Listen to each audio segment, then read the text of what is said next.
She can't. Okay. Shut up. We are at the Barr residence, 1307 Orchard Heights Drive in Mayfield Heights, Ohio. It is the middle of Hanukkah, and we had the good opportunity of having a number of our family members here gathered for a holiday party that we had last night. And we'll take this opportunity then to continue in our never-ending saga of Mishpacha tapes. We have gathered before the camera's eye today, on the left, Natalie Cohen Solomon Barr, and on the right, Leonard Cohen, and in the center, making a cameo repeat appearance on the Mishpacha tapes by popular demand, repeating a performance, we have Mollie Cohen Sakalik. This afternoon we're going to Cohen Sakalik. I beg your pardon? Mollie Horowitz Cohen. Mollie Horowitz Cohen Sakalik. Thank you for correcting me.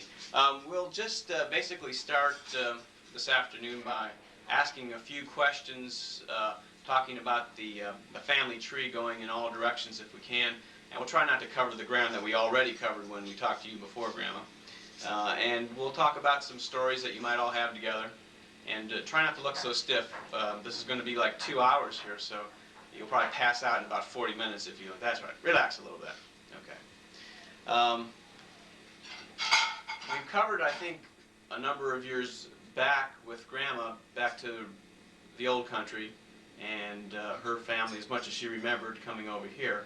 So I guess what we like to do is pick up the story where Grandma's children were born and their earliest memories of family and friends, and the places in which they grew up. So let's start, if we can, with you, Uncle Len. If you can tell me the date of your birth and where you were born, and feel free, any of you, to jump in at any time with memories that you have of the particular parts of the story that one other person is talking about. Grandma, maybe you can tell us, if you can, remembering back, of course, I know you remember that day like it was yesterday. I lived in Youngstown at the time, but my mom wanted me to come to New York City to have my baby. So Lenny was born in New York City, February 12th, 1926. And I stayed with my mom. At the Williamsburg Maternity Hospital, right? At Dr. Duckman's.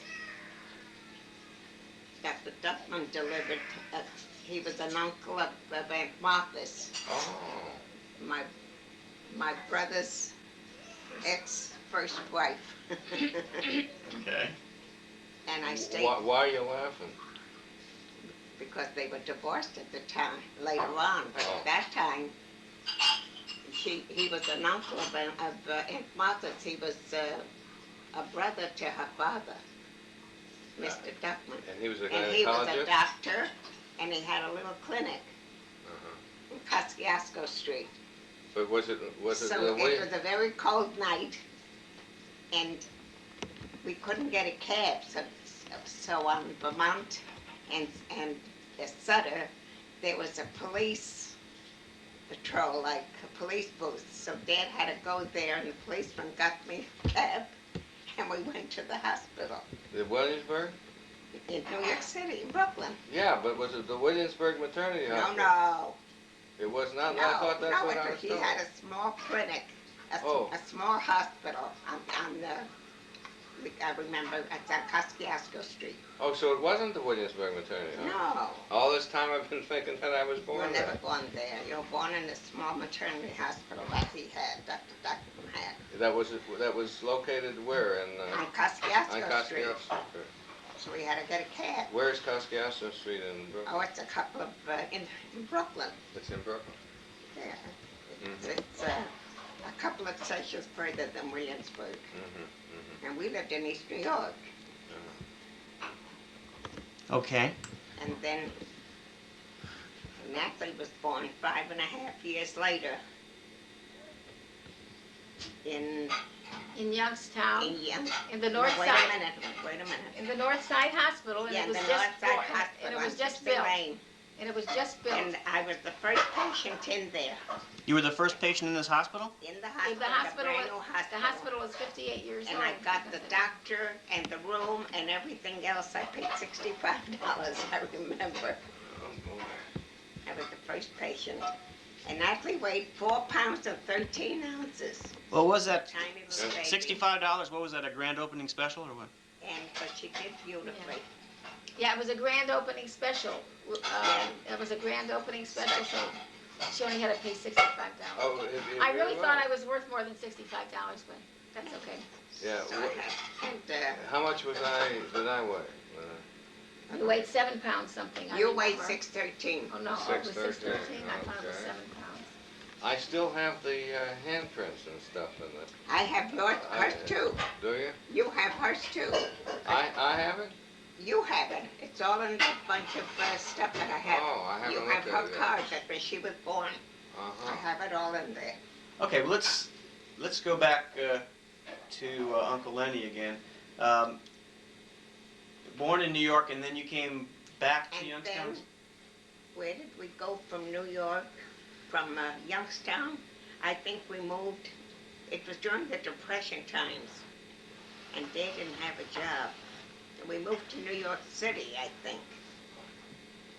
And we lived on Hendrick Well, Street. when what I don't recall is when did we move from New York to Youngstown? About what year? Well, Well, that- when I was no, married, we ulti- lived in Youngstown, Leonard. When you were born, she lived in I lived in Youngstown, Youngstown. and I she just went to New York to have you. My mother wanted But I me. was born in Youngstown, Oh, so we she were lived living in Youngstown? We were living in And Youngstown. why did she need to go to New York? Because then? your mother, My she mother just, was your mother there, wanted my me mother to was come there. living, and my mother wanted me to have my baby there. Oh, to help you out? Yeah.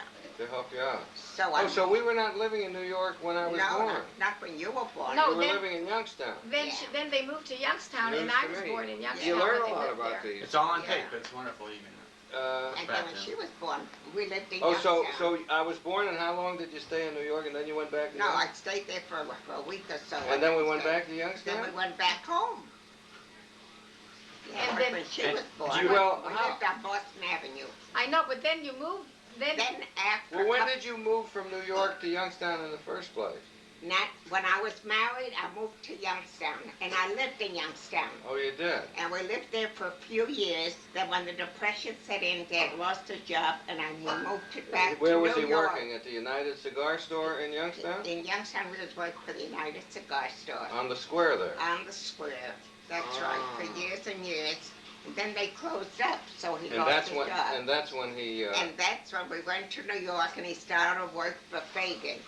Abe Fagan Abe Millineries. Fagan. well, That's then it right. must have been then a few more years, because then by the time I was born, 5 years later, you were living back in Youngstown. Yeah, well, let's try to we set lived a, in Youngstown. We moved after you were born. well, let's try to set a Okay. year on this, because it gives you a better kind of an idea, because. exactly what wait I'd a like to minute. do here. So, No, so I moved you were living back. in Youngstown, you just went to I New went York to back help Uncle Lenny, you came Youngstown. back. You were born in Youngstown. I don't remember. So how okay. long did you stay in Youngstown? I stayed in Youngstown. I don't even remember. Okay, wait a any- How old was Uncle Lenny? Do Wait you a remember? minute. We moved to New York, I think when I was 5 years old. No. No.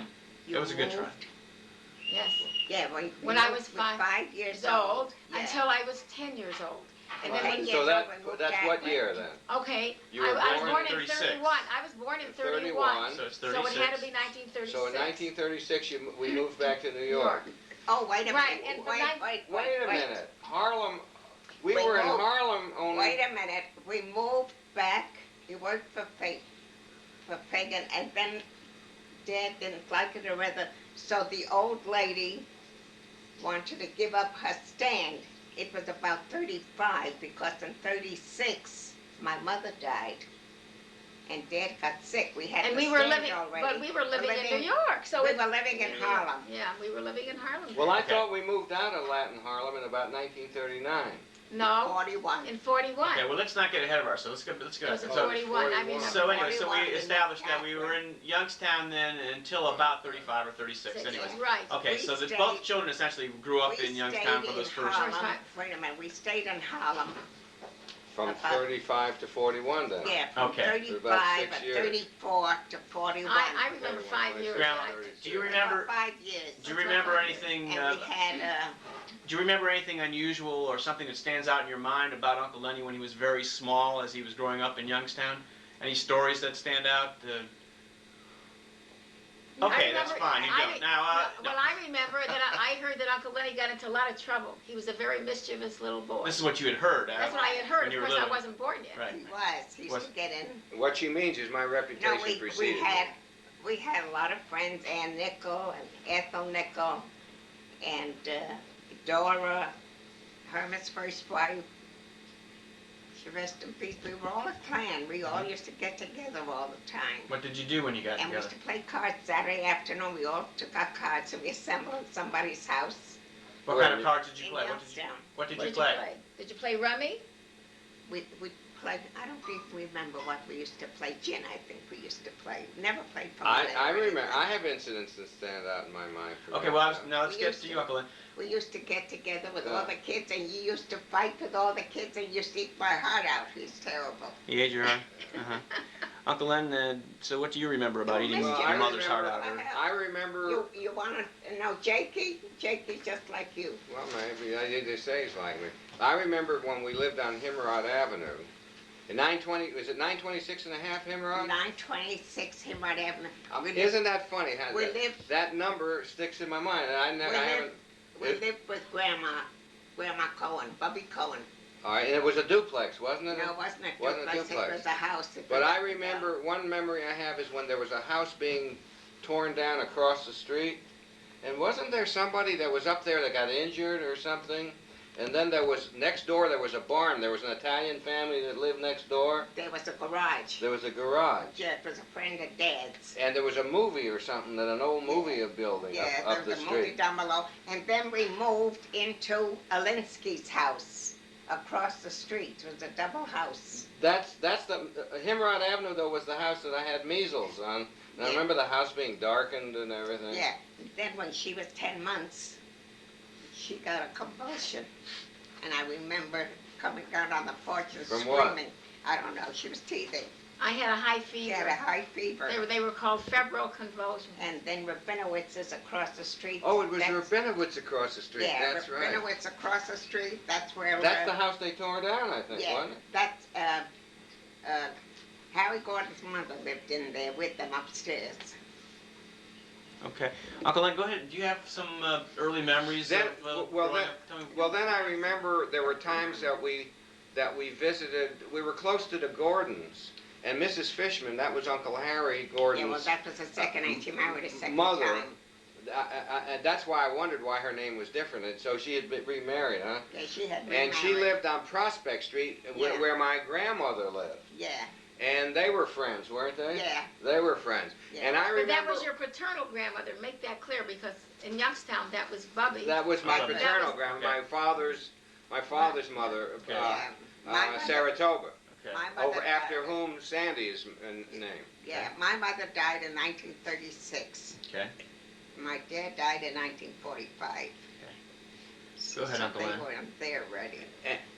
And I remember when a lot of the Gordon clan used to come in, and we used to play a game called Ringalivio. I don't know. And on Prospect Street, and they were a nice bunch of kids. There was, and then they even used to have these cans, and they used to hammer them down on their heels and walk around with cans on their heels bent in like they make a lot of noise. It's funny the things you remember, and there was. I'm trying to remember the names of the people. See, there was a depression, and I moved There was in Howie. with Bubby so many times. There was Howard and Mort Love. Yeah. There were the Well, those were And- children. and what was Mace? They were grandchildren of Mrs. Fishman. Mrs. Fishman, I know. Yeah, they were Harry Gordon's sisters and brothers' children. And there was Duddy, and you remember Duddy? Duddy, Dottie was, what was her, the oldest daughter's Was it name? Yetta? Was Yeah, it yeah, Yetta? yeah, yeah. Another sister of Uncle Yetta. Harry's. Yeah, the oldest, she was the oldest sister. Dottie and his wife, Marlene. Was Marlene a sister of Dottie's? Not Marlene, Uh, no. Marcella. Marcella. Marcella. Marcella was a She- sister. She had married, and she had a couple of children. She had diabetes, and she went blind. Yeah, yeah, I remember. But they I lived remember in all that. Detroit already. Uh-huh, They moved out to Detroit. uh-huh. Anyway, those are some of the, and then I Somebody- remember Aunt Lena lived in the, because the Prospect Himrod Avenue area is very No, poor, Aunt Lena- was very poor area. And she lived on Midlothian Boulevard. She had a home She had and- on Rush Boulevard. on Rush Boulevard, and that was real classy by comparison. She had a nice home. My Uncle Well, he was an Sylvan, insurance man. he He, was- did very he good. was an insurance man. And then Uncle Harry opened a coal yard at that time. And then when coal became extinct and they didn't use, they put in gas furnaces. He went into the gas business. And he used gas to, furnace and he business. worked hard. I mean, later years he had a business, but he used to actually drive a truck and with that dirty old Delivered coal coal. and delivered coal and did it all himself. But he learned That's the it, business. Joey's husband. But that's how he later went into business in Akron. Okay. And I remember also memories of when my father went Worked into for the him. glass.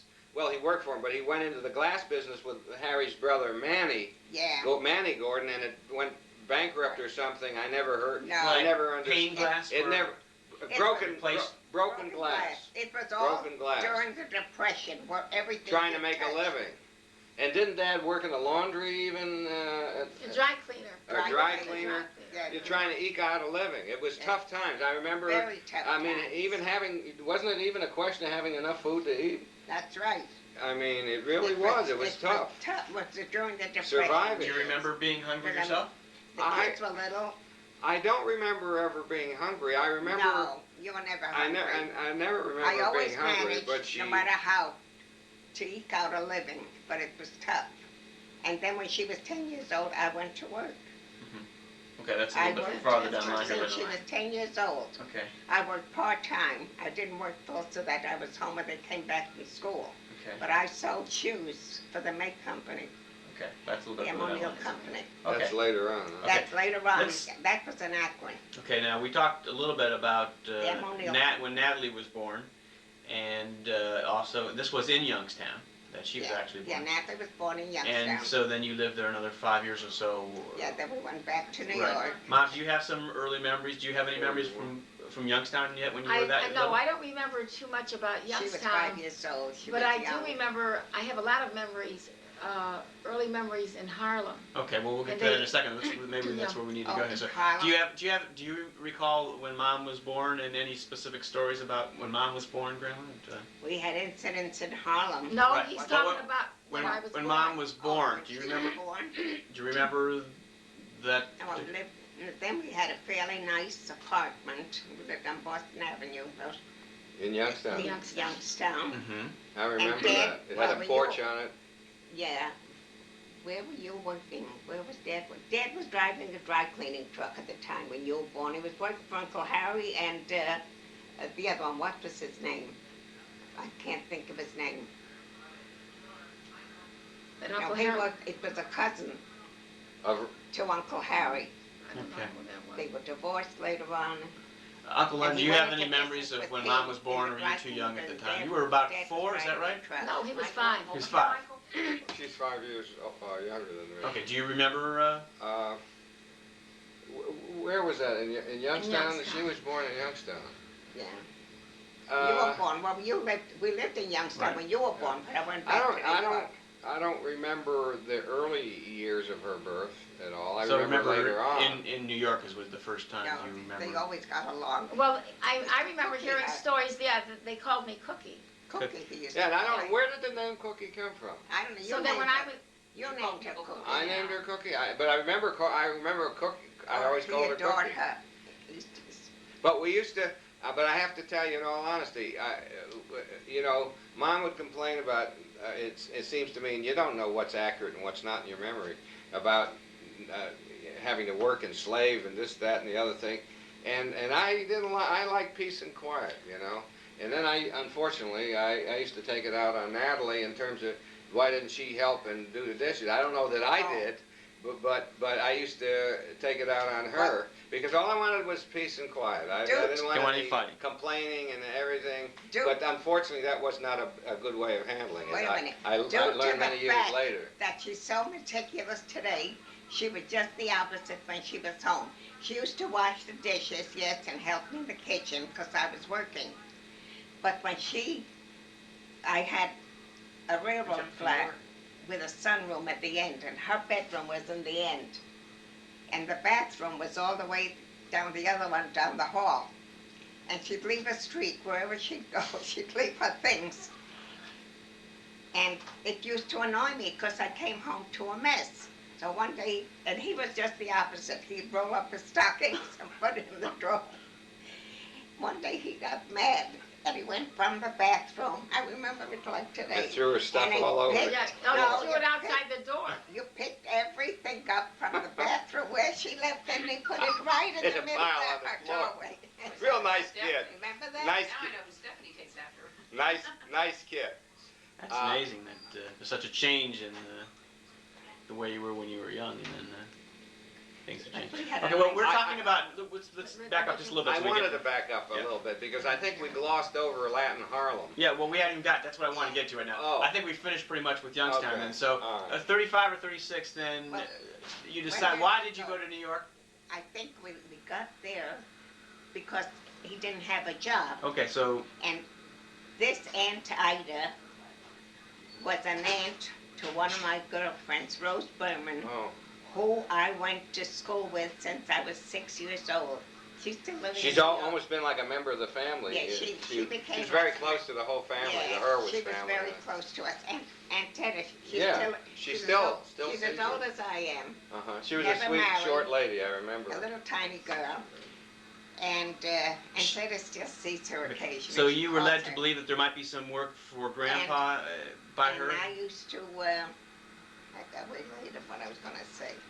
What Follow his chain of We were thought talking a about job. why you went to New York, The job. and then you started saying why did you leave to go to New York? Oh, because Dad lost his job. Okay. Oh yeah, this Aunt Ida had a newsstand from the city, and her husband had died, and she lived alone in an apartment. I had no place to go. Her name was Ida Block. Ida Block. Okay. So she says, if you come, you can move into my apartment and stay here and live with me. We'll run the stand together, and I'll have a place to live. Okay. All we had was 4 rooms, Mhm. and I had a day bed. He never had a room. I used And to I had sleep a- on the daybed On the day bed in the dining room or living room. I Yeah. had no dining room. I had a living room. So we had a room, and she had a room. She was a baby, so she stayed with me. And he had a day bed that he slept on. And we used to get up at 5. Dad just get up at 5 o'clock in the morning to get the papers, the morning papers. We had a delivery. Smells like the cake and stuff. He was 10 years old. And he used to get up with him to deliver the papers. There was a great big apartment house on 110th Street. Thanks to it, right. And there was Remember? also the YMHA. And the Y- YMHA. YMHA. So he used to go. YWHA, wasn't it? Yeah, the YWHA. YWHA. So he used to go there with Grandpa to deliver To papers. deliver So you used to help your dad deliver So papers. netted us a few more pennies.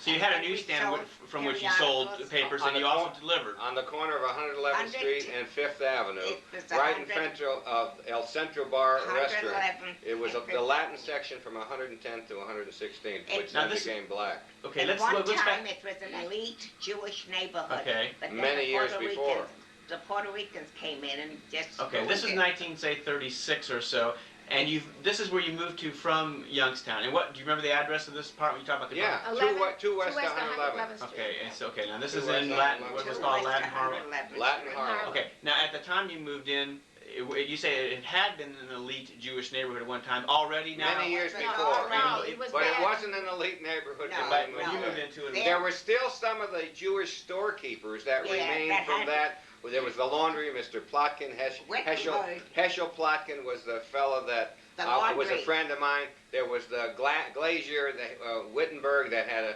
son, Sidney, and Jonah. Jonah was our friend, Yeah. Jonah, and Viola, What was- Viola Wittenberg. Yeah, I forgot about it. What And was, Sidney spoke Spanish. what was the laundry? And then there was, well, Plotkin, I said. No, Plotkin.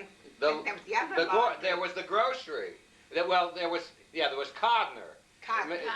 The Codners, who were from Poland originally, and they had a son, Bernie, and the daughter was I forgot. White Pearl. Pearl. Pearl. And Yeah. Bernie was a friend of mine too, Bernie Codner. And he used to have two cousins, Sylvia and Okay. somebody else that used to visit all the time. They were pretty girls. I kind of had a crush on them. Uh-huh. But one And day, I remember. I'll never forget this incident. She went to school. It was an all-black Sylvia and school, Shirley, that's what it was. and she had. Mitchell smells like it. She was the only white girl in the class, weren't you? I don't know. And she had beautiful blonde hair, and I used to comb it in a pigtail. And they kept So it in they They dipped dipped it her in in the- they her dipped my tail in tail in ink it. and wrote S-H-I-T on the back of her neck. That's real nice, you know, real pleasant. That's very and, nice. and then we had Wait a minute, and then there was the grocer, which was Abe Gordon, Mr. and Mrs. Gordon, and their son Abe used to run it. And there was prostitutes actively engaged in their trade on our block. in our building. In our building as well as on the block. Well, one of the favorite meeting places was in Abe Gordon's grocery. And there was Concepcion, I remember, and we used to ask, how's business today? And they used to roll up their wads of money in their bosom. And they were friendly. They used to maybe give a little free trade to some of the boys, I don't know, just because they were And friendly I with them. remember we had prostitutes on our floor, and one day the police department came over to him. They Yeah, wanted I to remember. raid Never it. forget Wait a minute, that. this I remember. They wanted to raid it, so they wanted to have Dad Act as a act go-between. as a go-between. Because in New York, you have to catch them in the act in order to Yeah. accuse So- them and charge them. They made up with the police that as soon as Dad saw a customer, they were across the street in the At the Ohio station. at the Sahaya station. Gas station. Dad was in the stand. So when we Ohio sold- Station? At we the had- Sahaya gas station. In New York, yeah, it's across Ohio? the street. Oh, sure. They did? Okay. Or was it Sahaya? It was Standard Oil Products, I'm sorry. Whatever Oh, it whatever. was. There was a gas station. It was a gas, Okay. The a police national gas was set station. there, Sahaya. and when Couldn't be so Dad loud. saw a Maybe it customer, wasn't. he would walk so- out and scratch his head like this here, and that was a signal for him that When there they had was a somebody customer that there. they And had they gone came in. in and they raided And they that raided place the place and caught him in the act and cleared out that that outfit. night. But they were suspicious of Dad. I was always afraid that Dad would get a bullet. But thank God it got And, sick anyhow. Oh, then another one of the prostitutes who used to congregate in Abe's store was Ventura. Ventura and Concepcion. Yeah, I don't remember their names. I remember that. Uncle Lenny It's seems to fun. remember them quite clearly. I remember. I was sexually active at that time. So what, you're about 7 or 8 here now? I'm not sexually active, sexually interested. Oh, okay, well. We had an incident then. My mother took sick. My mother had cancer. And my husband had an ulcer. And my mother died. Then he had to go into the hospital. And my mother died the morning he was operated on. And I Yeah. had to get up the That's next awful. day and go to my mother's funeral. That was terrible. You lived through, I forgot all about Yeah, that. you know, Mom, I remember something else in terms of not to Yeah. concentrate on prostitutes, but it was an active part of the life there of a life that you didn't want to see. You remember Cornman's delicate confectionery? Yeah. Right on. All the prostitutes used to always meet in there, and they would roll the money up in their stockings and in their bosoms, and they'd talk just like how's business today, Well, like wait it a was minute. another trade. We actually saw Oh, I remember. through our window, Oh, there it's was killing. one guy that was terrible. He used to tell on them. That was Fats. Like Fats, Fats. yeah. And he was killed right in front of our And window. the police killed came him. up in the morning and covered them over. Oh, you remember that time? One morning. That's what we lived Wait a minute. I remember something else now, Mom. Do you remember that morning? There was a couple of guys that were Puerto Ricans that used to, dope was prevalent in those days, even then. And Mostly heroin, I would expect. I don't know what the hell kind of drugs. But one morning, a car pulls out in front of El Centro Bar Restaurant near where the stand was, where my dad had to pick up the bundles of papers and unpack them and put them together and so forth. And make his route. And make his route. And this particular car that morning, it must have been 5, because he'd have to get up at about 5 o'clock in the morning. This car emptied out, and these two girls get out of the car. I remember These two that. girls get out of the car. They were in their panties and bra. That's about all they had on. They covered him over with a blanket. and carried Wait a him. minute. And all I remember is this guy giving the backhand to this girl, and her head hitting the concrete with a thud. Nobody stopped to help them out or anything. I guess everybody was afraid because they would knife you. They were drugged up, and who knows they what carried him across the street into the house. But that's the kind of environment in which my sister Natalie had to live, and that's one of the things. Another incident. One of the things. Let me just finish my thought. That's one of the things that led to our having to really seek getting the hell out of that environment. Yeah. Because one of the things that I was introduced to early on, and I'll remember this incident, when I moved in there, I was playing stickball with one of the Jewish kids who still had lived there from earlier days, and a kid comes up to me, a Puerto Rican kid, and says, let me see the ball. I says, go away, don't bother me. Suddenly he pulls a ice pick and puts it in my ribs as if he's going to stick me with it. And I got scared as hell. I never had experience like that. And I said, take the damn ball, and I ran like hell. I mean, that was it. And even going 1 block from Lenox Avenue to the 5th Avenue, which is 1 block, I never carried any money, never, because you'd be mugged. And I used to walk in the middle of the street at night coming home from the subway, because if you walked on the sidewalk, you'd have the alleyways where you could be mugged very easily. And I'd be looking behind me with my eyes peeled until I got home, and it was a sigh of relief when you got home. I remember those things very vividly. I know when she had to come home from school, I used to stand with my head this way, waiting until I saw her. Then another incident, he went to school at 116th Street and 7th Avenue. Was that the junior high school? Yeah, I started out at school on 111th Street. There was a PS 170, and this was PS 171. I don't remember anymore. Yeah. And he was also, mostly black. Black. There were two white boys in the whole school, Bernstein and Cohen. Well, I don't know that day whatever happened, but he got into a fight with one of the kids. They said meet me. There were two brothers, Horton. And that's your Uncle Lenny's part of the story. And they chased him home they on a lunch hour. They met me in front of they said meet me after school. So these two brothers, two Horton boys, plus a bunch of blacks, they made a big circle around as though we were going to fight. So I made out like I was going to fight, but this boy wasn't going to fight. He was going to use his strategy. So it was 116th Street, which is a wide avenue, and there was a market right across on the other side from the school.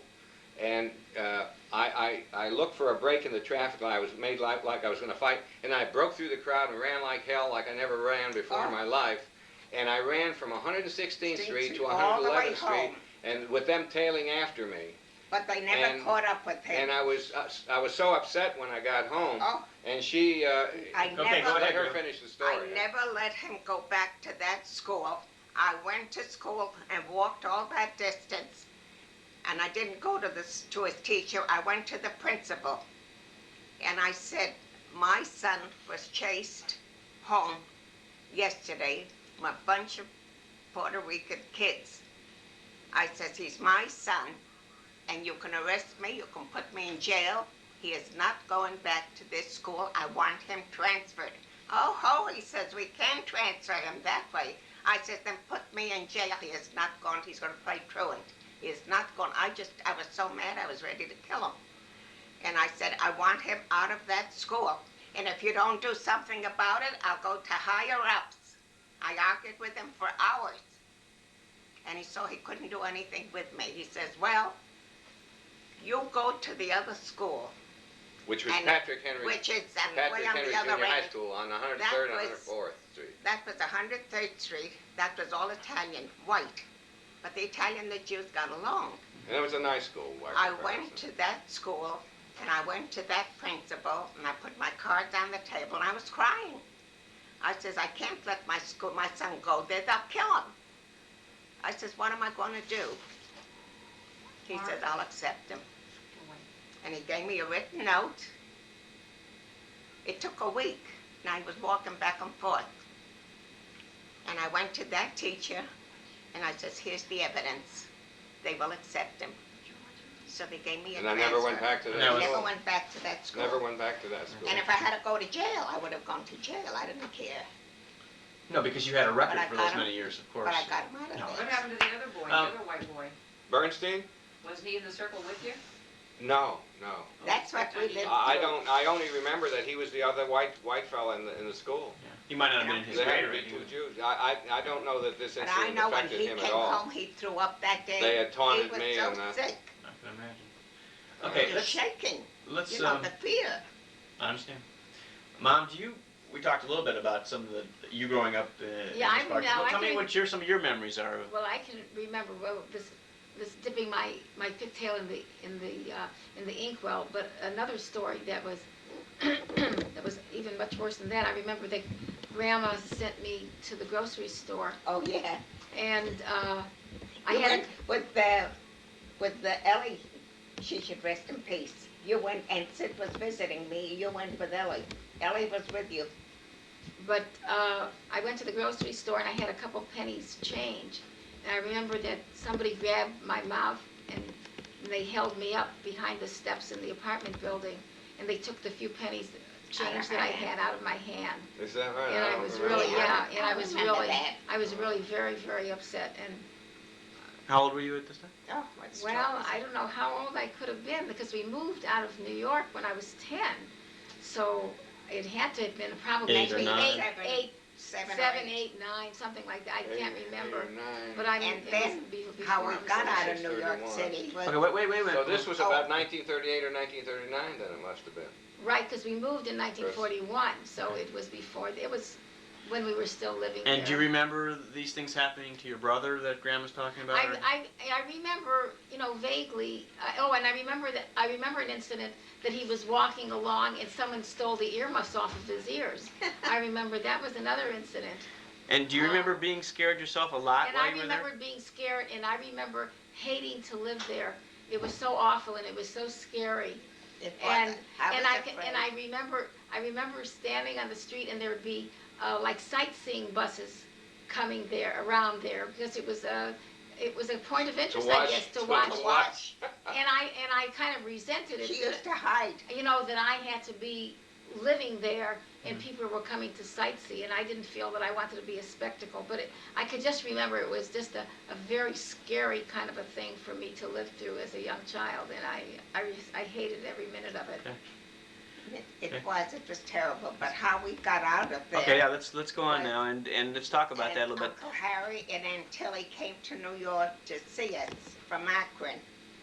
And they saw how we were living and the fear of the children and the fear. I used to fear for Dad's life because he wasn't afraid of, he was a guy that wasn't afraid of anything. Oh, he sure wasn't. He was so well liked, and it was a weird thing there because for those who knew you, the Puerto Ricans had a strong family life, and they were very loyal when they knew you. Those on the block would defend you to death. I mean, really, and they used to love him. And sometimes these guys, strangers from the block or whoever, would make a swipe at stealing magazines off the rack and the papers, and he'd just give his characteristic whistle like, and the boy, you'd find the whole damn block running after this, tailing this guy and catching him and bringing him back to my father. But my father wasn't afraid. He'd fight with him. Oh, he wasn't afraid of anything. And Aunt Tilly and Uncle Harry saw how we were living, and mostly my life was for them. I just wanted to get them out of that hellhole. And they were with us for a couple of days. They didn't stay with us. They stayed in, I don't know where they stayed, but they saw, and they said, pack up after we leave and get the hell out of here. So that's what we did. What did Dad do with the stand? Well, we gave it up. It didn't belong to the city. And then another thing that happened, there was a saloon right opposite where the stand was. And he was a momser, an Italian. Sanchez.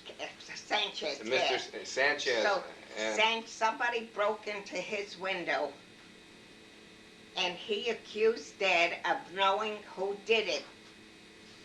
and he was a mean son of a bitch. So he went ahead, you know, the stand was tall so that we could stand up. So he snitched to the city and made them come and cut down the stand Shorter. a foot so that we Oh, I had to didn't bend down remember like What, that. because there's some to sort of spite standard or him, something because there? he Standard. thought that he knew And who it broke was his in window violation and and he he didn't snitched. tell. Oh yeah, wasn't the other guy Muñoz or something? Muñoz and Sanchez? I don't remember. I forgot. But they used to hoot you out there in front of the Central because they used to play the music loud Oh. and sing these Spanish songs, and they'd stand on the And we corner used and to pick up watch girls. his place And and boy, everything. you could hear that music All the way ruminating all the way upstairs. up to the second floor. We lived over that in that building. We The bar restaurant was in the building on the first floor, and then we lived on the second floor. Wasn't it apartment 2D? I won't remember. 2D. It was two. Two. On the second floor, I remember. And then on the corner was El Teatro Latino, which was a Spanish theater. And Olga San Juan, I don't know if a few years later she made a brief stint in Hollywood. She Yeah. was a Spanish Puerto Rican Yeah, dancer who her yeah. father was, they were above the standards of some Yeah, of the people I there. remember. And her father used to be a floor supervisor at the 5 and 10 up the street, you remember? He still Yeah. has boyfriends that he keeps up with. Where are they? Oh Out yeah, west. that's right. It was kind of a unique group that I guess the neighborhood brought us very close together, and I forgot all about it. They were Spanish. Well, they weren't all Spanish, no. Two brothers. One was Indian. Let me. You want to tell the story? You want me to tell the You story? tell the story. Okay, then let me finish telling the story. They were my friends after. Yeah, but there was Willie and Cerny, who they called Doc, and his brother Eddie, who they called Baby. And then there was a Hindu fellow who was John Thomas. And then there was John Herschel Thomas. Plotkin, who was the son of the launderer, one of the laundries, and Bernie Codner, and then there was Abe Gordon, who was a son and ran the grocery. Now, for many years after moving away, and this goes a lot of years, Mhm. I kept, if it was no more than the Christmas card, I kept in touch with Willie and Eddie and Johnny, and it's interesting to note that, and maybe the impact of the neighborhood is what affected what I became as a social worker, because unbeknown to me, John Thomas became a social worker, a graduate social worker. I'd gone to Fordham and worked for the city for many years in the youth board. He died under mysterious circumstances later on, which I was very sad about. And they say there might have been suicide, but which I can't believe, because their car came in the garage under the house and gas killed them. But I don't know what the story was on that. Eddie is still in New York working for a judge, and is very protective. When I go there, if he escorted me once to my married, uncle's, Eddie, never not married. But he's living in, he has a house that he acquired in New Jersey, and he's living with a Chinese woman, and their children are supposed to be very nice. Willie went overseas because he couldn't get into medical schools in the States, went to Spain after I was no longer stationed in Germany at that time. Finished medical school there, and then qualified in New York through the system that one has to go through in terms of an alien medical training. Married a Dutch girl while he was over there, and now has a very successful pediatric practice in Corpus Christi, Texas. And we still maintain some kind of minimal contact. But those roots were very close, and we still, if I call Eddie, you still feel the closeness that was, you know, because we used to be together, protect each other in that terrible environment. That was terrible. And they were people of similar standards, because Mrs. Incerny was a lovely, and the father, Mr. and Mrs. Incerny, who was a very quiet, retiring man. Yeah, she was a very lovely Catholic woman who was so sweet and gentle. Her husband would run around. Yeah, well, that's another take. That, you know, that's cultural, where you have mistresses, you know, probably. And so that finished okay. that stay So in that's Harlem. that was Harlem, and that was until a harrowing. Harry kind of- went back, Mhm. and we gave up the stand. Okay. We got rid of everything, and we packed up. Mhm. And this was about This what? was in 1941, 1941. Okay. and we came to Akron. Mhm. And this was about This what? was in 1941, 1941. Okay. and we came to Akron. Mhm. with very little. And where did you live? And we stayed with Aunt Tilly until we were able, you know, Situated. to get situated, to get an apartment. But Was that Rhodes Avenue that was our first apartment? Rhodes Avenue was our first Yeah. apartment. Yeah, and Grandpa started work for Uncle Harry, and I got an apartment, not in the greatest neighborhood, but at least it was in a home, and we were able, until he helped me a little bit, and we furnished it, and life took on a meaning from then on in. We lived halfway decent. You know, we didn't live wealthy or anything, and then I started work right then and there. That was Through Aunt Tilly, that was O'Neill's? somebody that she knew worked in the shoe department for the May Company. Yeah. And at that time, you didn't need an interview or nothing. I made out a card and everything else, and I went to work, and they taught me Okay. how to sell shoes. And she was 10 years old already. And So I now- didn't work steady, but Okay. I worked a few days a week. So now, Mom, you were in grade school? She was Uncle in- Lenny I would was have been in like the- I was in the junior fifth- high or some She such was in thing? the I was in the fifth grade. the fifth I was grade. in the And fifth then by ninth grade. grade He then. started Oh, high I started school. at Bookdale, didn't I? No, No, you started at West- Dewitt Clinton. No, that was in No, New that York. was in New York, Mom. No, wait a minute. You started I at was West indeed- High School. At West High School. I went to DeWitt Clinton in New New York. Yeah, I went. yeah. Used to travel on the subway for a short stint. No, But he I started at Bookdale because I guess we were living with Aunt Tilly, and Yeah. then I Oh, transferred to West to High West School, Oh, when we moved to Rhodes Avenue. then. Yeah, when which we moved to which was right near Balch where He the Jewish started Community high Center school, he was 16 years old. He started high school, was it? No, Started college. He was 16 years old, 17 years old. Well, tell me He about was this very story. young What when he happened? graduated. Well, Right. because I made the rapid made advanced the rapid classes in advance. New York. They have the RA, RB, RCRD, so you condense for the better students, presumably. I don't know how I was a better student, but So then you nearly completed your I high was school just- when you were in New York, and then did you? Yeah, and then it was a little bit. turned 16. I And was then- finished. And so that was now back in Akron. Is that right? Or now, or you were not? You still had high school when you were not. You went to West High. You said in Akron, yes. You went to Bookdale, and then did you graduate from West High School? I graduated from West. High School. So you were there for That's maybe right. some part of 1 year or And something. I graduated in June of 1940.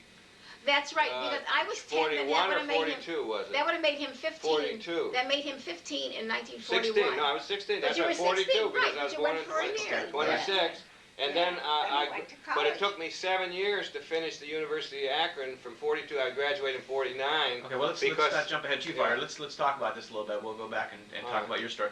Okay, so we're in Akron now, and you graduated from West High School, Right. and then basically went right to college from there. In high school, obviously, you did very well to have graduated so early. And And you, you started what did you enjoy? What do you remember about high school? Just briefly, I mean, high school is an important time for a lot of kids. Although you zip right through, maybe in I both remember- New York and I remember finishing just in a Akron. little bit about, very little about Bookdale because I think it was very brief there. No, you weren't. But then at West High, I remember, was it a Mr. Sneerline? Yes, there was a Mr. Sneerline was a teacher Was there a Mr. Sneerline? It's Uh-huh. funny. Yeah, I remember Mr. him. Sneerline, and I remember two students in the class. One was a Beth Crooks, who I sat next door to, and Lola Jean Albright. Lola Jean Albright, it turned out later, went to Hollywood, Yeah. was the Lola Albright in the movies who married Jack Carson. Yeah. She used to be a very beautiful girl, very quiet, and she was very Yeah. sophisticated. I think came from a wealthy background there, and I remember her sitting in the English class. remember. In the English class there. Right. Those are memories I have for whatever reasons. I mean, Did you work while you were in high school, or did you extracurricular activities of some kind? What do you recall? well, there was the Jewish Community Center. I used to work, that's right, I worked in the Jewish Community Center in the Cage. You remember that, Mom? When, Then you worked for Firestone. Wait, then you worked in the Jewish Community Center in the? in the Cage, which was What's that? where members, you would check their memberships to go into the athletic department and the pool Or to the and, Oh, pool or okay. and everything something, else. yeah, So that's- were they And, allowed people to go in? And Yeah, and check?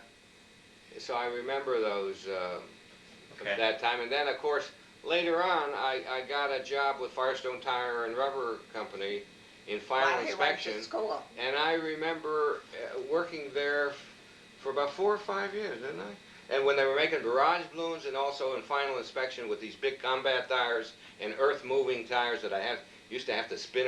I mean, the tire was about 5 feet tall, and I used to have to balance them and spin them around and buff them.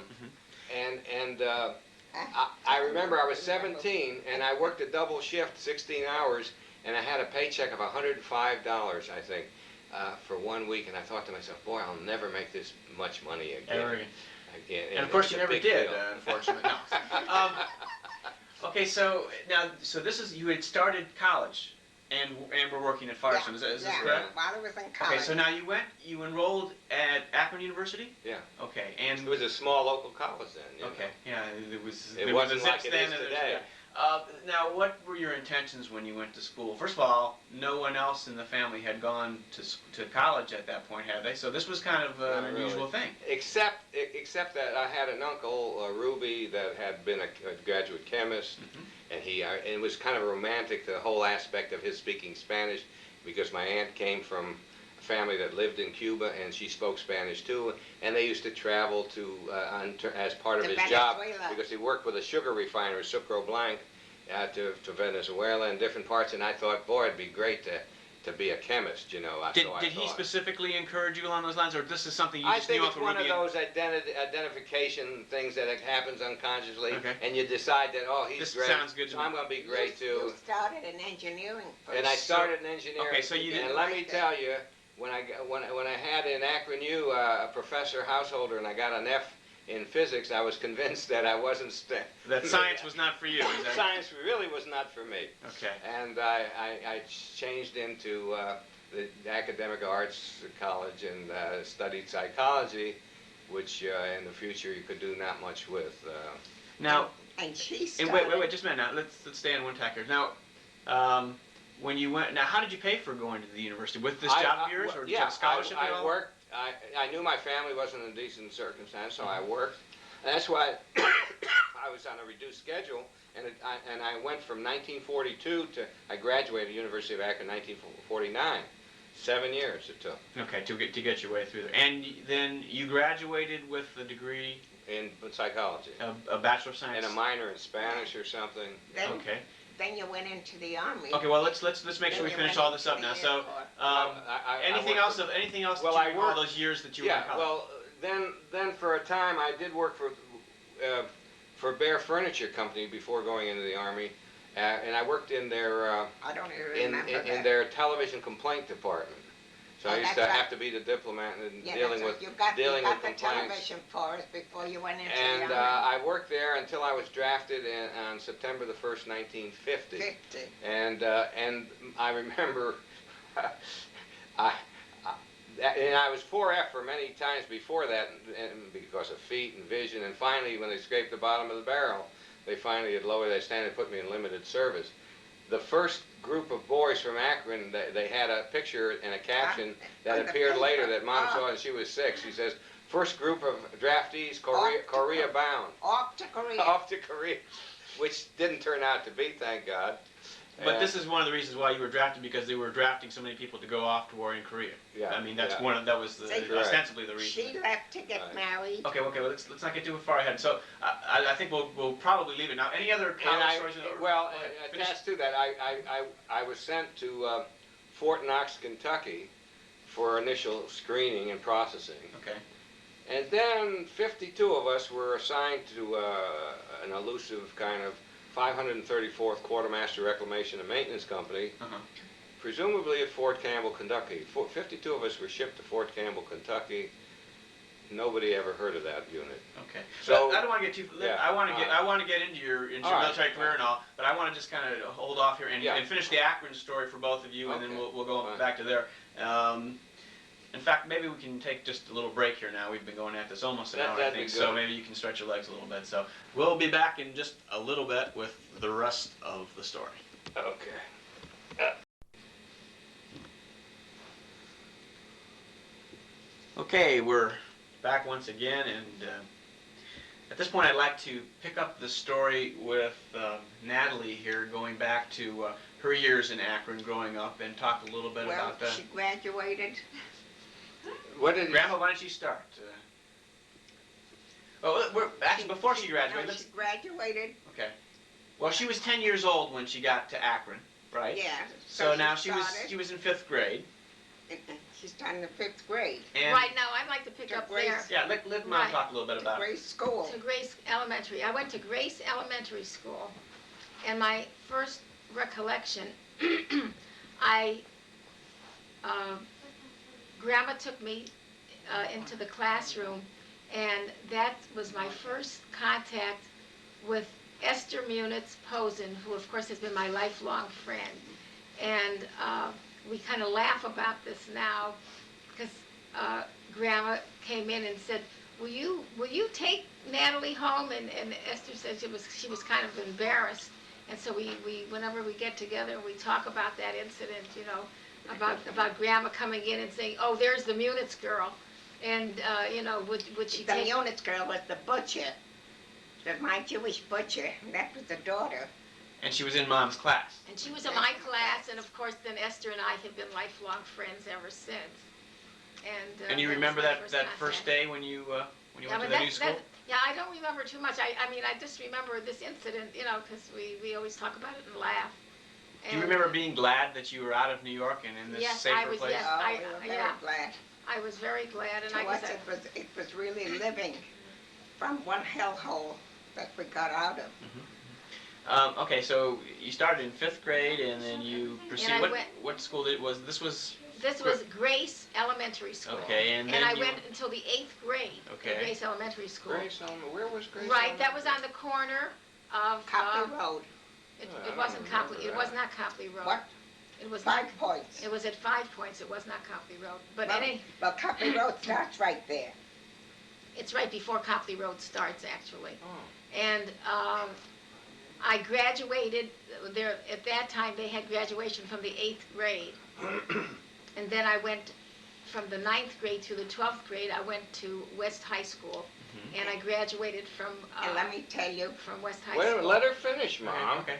her experience that she Yeah, but let her about finish your, before you interrupt her. was that your high school or That your, wasn't you're already getting to high school, but when you had that trouble with your mouth? that was when Oh. I graduated from high school. Okay, We let's were not get there yet. back to. We'll get to that. Yeah. Okay, so any specific stories of grade school that you recall that stand out in your mind? Just that we had a regular, we had a regular high school, a regular grade school graduation. It was a little graduation. Because a lot of kids didn't go past that. Is that correct? Or? Well, I don't know that was the case, but now they had. We didn't have junior high school at any rate at that time. It's grade school and It then was high just school. grade school and then high school. And did you participate in extracurricular activities? Did you work? Did you help around the house? What were you doing other than being in school at the time? I went. Besides leaving your socks and clothes all over the place. Right, that was big in my agenda in those days. But I went to the Jewish Center, and I belonged to a Young Judea club, and You told then- the Central a lot, that was yeah, their that was really output. yeah. The Jewish Center was really the big thing, as far as extracurricular activities were concerned. Okay. So nothing much And with nothing- school as far as that kind of thing. No, but not until I got into high school, Okay. and then I could tell what I Okay. did. Let's then. go on then. Then I went to You're at West to High. West High School, and I'm trying to remember, and I can't. Esther Munitz Posen and I. Oh wait, there was an incident in the 8th grade. I think it was that we were. They tested certain. I guess if you had a high average, there were certain students that they tested, so that we were able to graduate. I graduated when I was 17, so that I kind of made up, 6 months to a year. And Esther Munitz Posen and I both did that, so that we graduated early from high school. But I mean, I believe that was in the 8th grade that we So were that's kind when of you got ahead, really, Yeah, and we were something kind of to get- accelerated at that point. That was in the 8th grade, I Okay. Then they believe. cut it out. And then, but at any rate, that's what I did, and so that I did go on and graduate sooner. What did you do socially? If you did you hang around with Esther all the time? Did you With did you go to Esther- her house? Did you go Yes, to we movies? What did you do? Yeah, we did. As a matter of fact, she would stay over at my house, or I would stay over at her house. And a lot of times, when we then went to high school, her father, it was quite far, and we didn't have a school bus or anything. So her dad, a lot of times, Mr. Muniz would pick me up and take us to school. Otherwise, you'd have to walk. Otherwise, we walked. It was quite a long distance that we had to It walk. was about 4 blocks. It was more than 4 blocks. Yeah, it was 4 blocks to, To the Well, Mom high had school. very short legs, of course. You have to understand. oh, to the high school. To the high school I'm talking about. And and Esther and I belonged to clubs together, and then Sharon Style was also a good friend of mine, and she lived around the corner. And Esther Scher was a good friend of mine, and her sister Sarah Lee, who unfortunately just died about a year or so ago, More than a year ago, about 2 right? years ago. And we just kind of went to each other's houses, or went to the movies, or went to the clubs together, and that sort of thing. Okay. And a lot of activities at the center. Okay. Store. Now, did you date much when you were in high school? No, not a whole lot. Did I was really, I remember an incident now. I didn't date a lot. I was really more of a kind of a bookworm. I liked to read and to study, and I got good grades. And there was a time that there was a radio program. I don't know, was it Mr. Quiz or something? I can't even remember the name of it. I think that's the only thing I Was ever. that in public school? No, that was on High school already. And he came to the high school, and we got up. I don't know how many people got up on the stage. You were in and the they- 10 upper class, the 10 upper. You know, Well, the I 10 don't- of the highest pupils. Oh, I don't recall whatever She the. was one of them. But at Okay. any rate, we were asked questions, and then and singled out. And I want to watch. That was the big thing. I want to watch. was this on the radio or just I don't- sponsored by the radio? No, She was an honor student. he did I guess have a radio program, but I don't Yeah. believe that this Had anything to do with that had it? anything to do with it. I think he just came to the high school, and people just participated. And I don't even know why I was participating. I just But remember. I'm telling you, because you were in the 10 upper. The top They 10 were in the trying to class do- or something. Yeah, that well, showed- whatever. Okay. So there was this competition, and they were asking different questions, and I want to watch. Okay. So I don't know what happened to the watch, but I just So the- remember. The watch is lost. The watch is lost, but I remember that was one incident in the during my high school days, and I mean I did date some, but but not a whole lot. That wasn't something that I did a lot. And I'm trying to think what other kinds of things that I did. I just don't Okay. And then, remember. Go ahead, Grandma. You. then she wanted to go to college, but Okay. she wanted to go to Ohio State. I couldn't afford to send her. So Why did you want to go to enrolled Ohio her State specifically? I just wanted to get away. in a stenotyping. She didn't want to go to Akron-U or any of the other Uh-huh. college. She wanted to go to Ohio State. Uh-huh.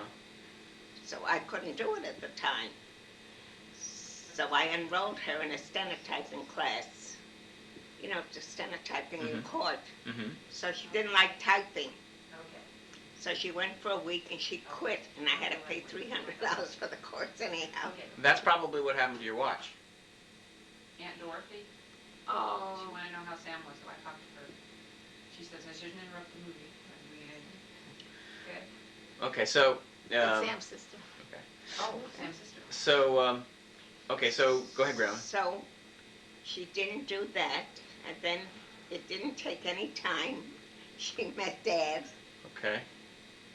and she started to go with Dad, so that killed everything. Well, that was the end of that. I could see how that could be a real And she- bummer at that point. All right, Mom, let's see your view of things here. So you graduated Yeah. high school. What were your aspirations? What were you thinking about? She did. worked, she worked for Uncle Harry for a while at the Grandma, office. let's hear. Mom, when there's the director there. But I don't know. Let the director, and if she can't do it, you fill in. Okay, so Okay? go ahead, Mom. Let her talk. I did work for Uncle Harry for a little while, and I think I also worked at O'Neill's for just a short while selling boys' clothing, I don't even remember none of that. which I really liked very much. And I didn't have much direction, and I didn't, in those days, I didn't know what I wanted to do. I think that maybe what I wanted to do was meet Sir Find a Val guy and find a guy and get get married. married. I was really... Which was not terribly unusual Well, in those it days wasn't. for a In girl those graduate. days, that was really something that most of the gals did anyway. Uh-huh. And then I did meet Dad, And so tell me And- tell me from your viewpoint how all that came about. How were you introduced and everything? Yeah, I think we okay. have this in some other aspects, but I'm not sure Right, we had your. okay, right. Well, we lived in Lena and Joe Handler's apartment building, and Harry Handler was Lena Handler's son, and he was home, and Lena Handler's granddaughter Nancy, who unfortunately died many years ago, was there one summer, and they said that Harry said that he had a very nice cousin in Cleveland and liked to fix me up with him. And Nancy was just a young girl at the time, and she was really excited. And so I said, well, okay. And then, Why was Nancy excited about you having a date? well, because she was a teenager, and she just She was thought- very romantic. No, I She think was- it she was was- Harry Handler mostly. But it was Harry, but Nancy was there that summer, and she was real excited Okay. about it. And so that it did come to pass, and Dad did come in, and I did meet him, and we kind of just fell for each other right away. I remember thinking, oh my God, I mean, this was Mr. Hollywood all put together, and that I think I never wanted to leave. After I saw him, it was just love at first sight. I just loved him. And of course, then we kept going together, and it was we went together for about a year before we were married. Okay. And Dad didn't have a car, and so he was always, having to take the bus, and the buses were always breaking down, I remember. And then one time he did come in with a friend, Al Posen, and Al needed a date, and so I fixed him up with Esther Munitz, and then they ultimately got married. They got married before, they ran away and got married before we did. Is that? And then at that point it was a little bit easier, because then he would be coming in, and he had a car, so then Dad would come in. So it would be easier and transportation. it was easier. Transportation was just a little bit easier, Okay. because. So you dated for about so a we year, dated for and about a then year. you had the wedding.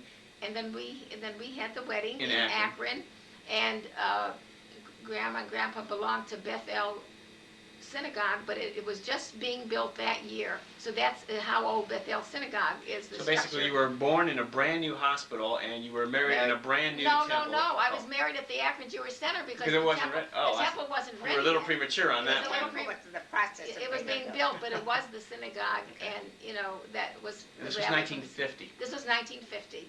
Okay. June 25th, 1950. Dad and I were married, Okay.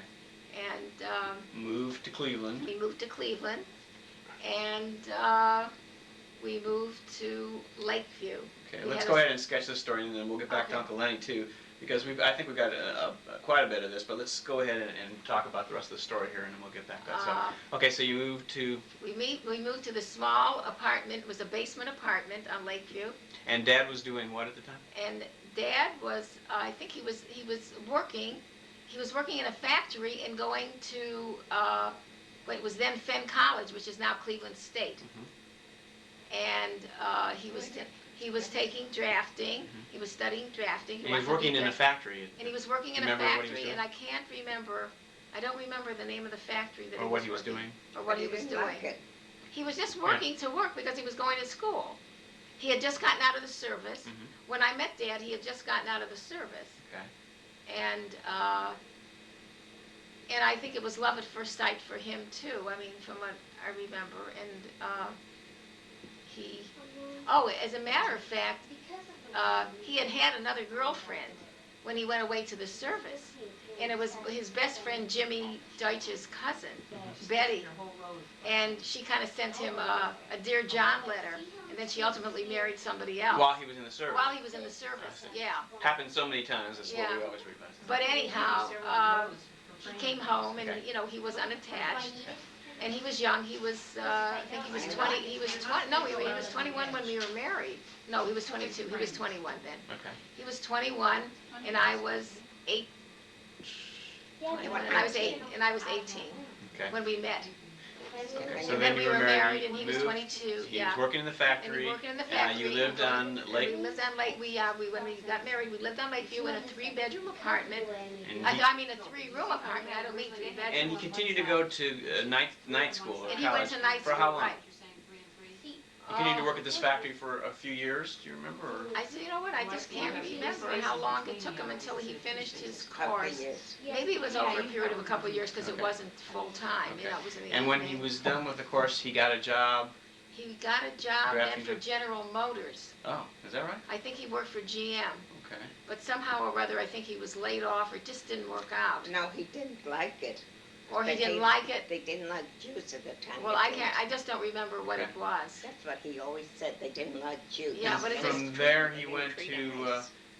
I know at one point he went to Thompson. It was Thompson Thompson Ramo Ramo Woldridge, Woldridge, which then ultimately, that was the job he had when he died. That TRW, Became then became TRW. TRW. Okay.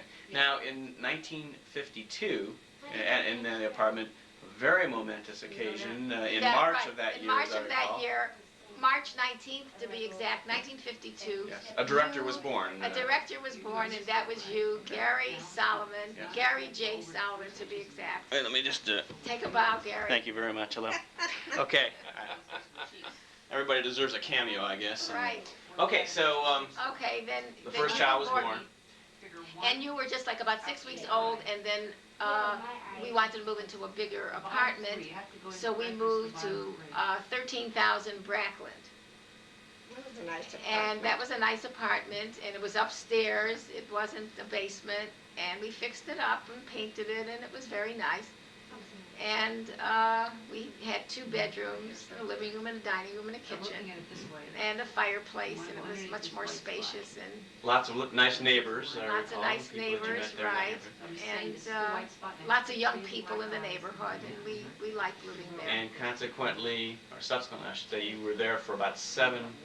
We were there Almost 8 actually. years. I was 8 we years. were, right, we were there until we bought the house here on Orchard Heights Drive. Okay. And also a second momentous occasion, Right. nearly as great as the first momentous occasion. Right, that was 1954 Right. in October, In October.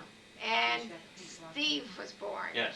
Okay, and Here, you want to take a look Wanna in take there? a bow? Take, Take just a little look at cameo. Take a Just bow, look at the Steve. face. look in the Take- front of the camera. Put your face so that we there, can see there him. No, we not that are. part. No, Steve, the other way. Okay, That's there he right. is, as he Okay. looks today. Good. Okay, but that was back in 1954. He was just a little guy, I think 7 pounds 2 ounces. I'm just like Oh, this. Gary, I forgot, you were 7'15". You were a big bruiser. Of course. That's all right.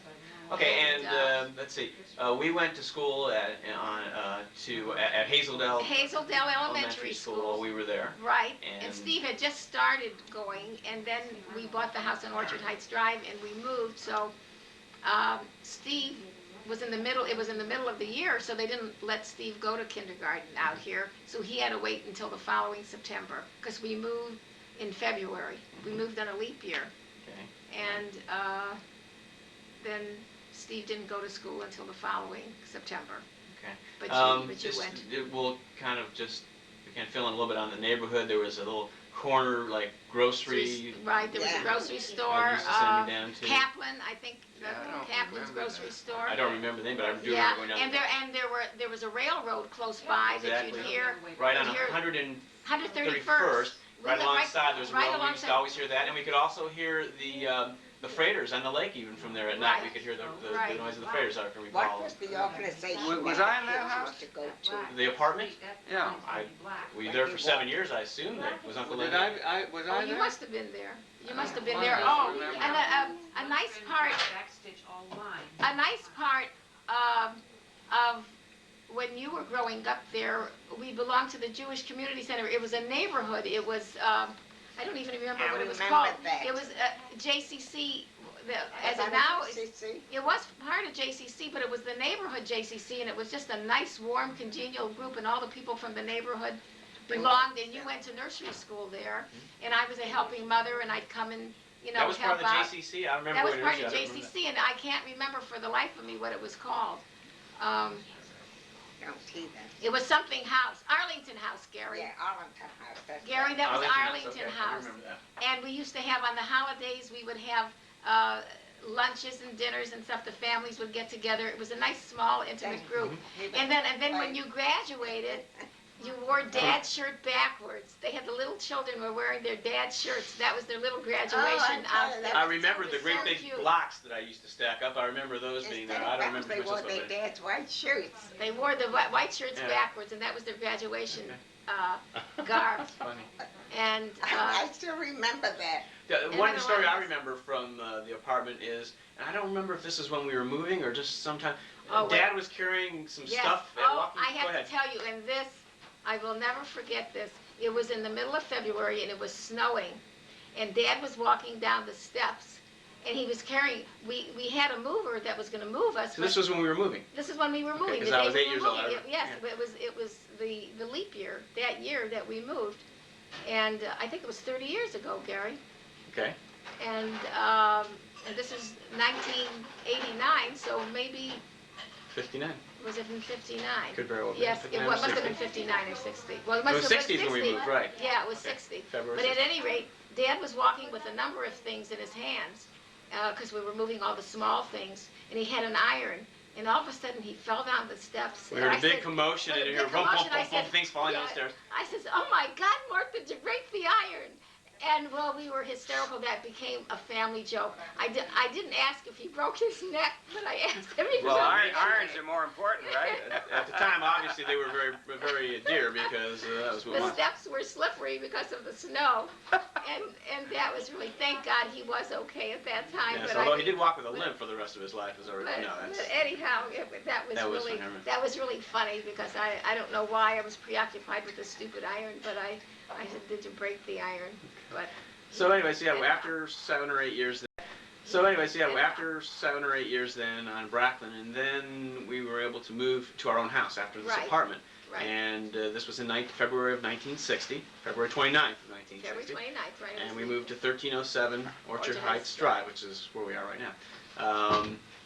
Dad continued to work for TRW for the rest of his life, Right, actually. he did. And And in fact, the year that he died, he became supervisor. And 3 months before he died, we had a big party for him.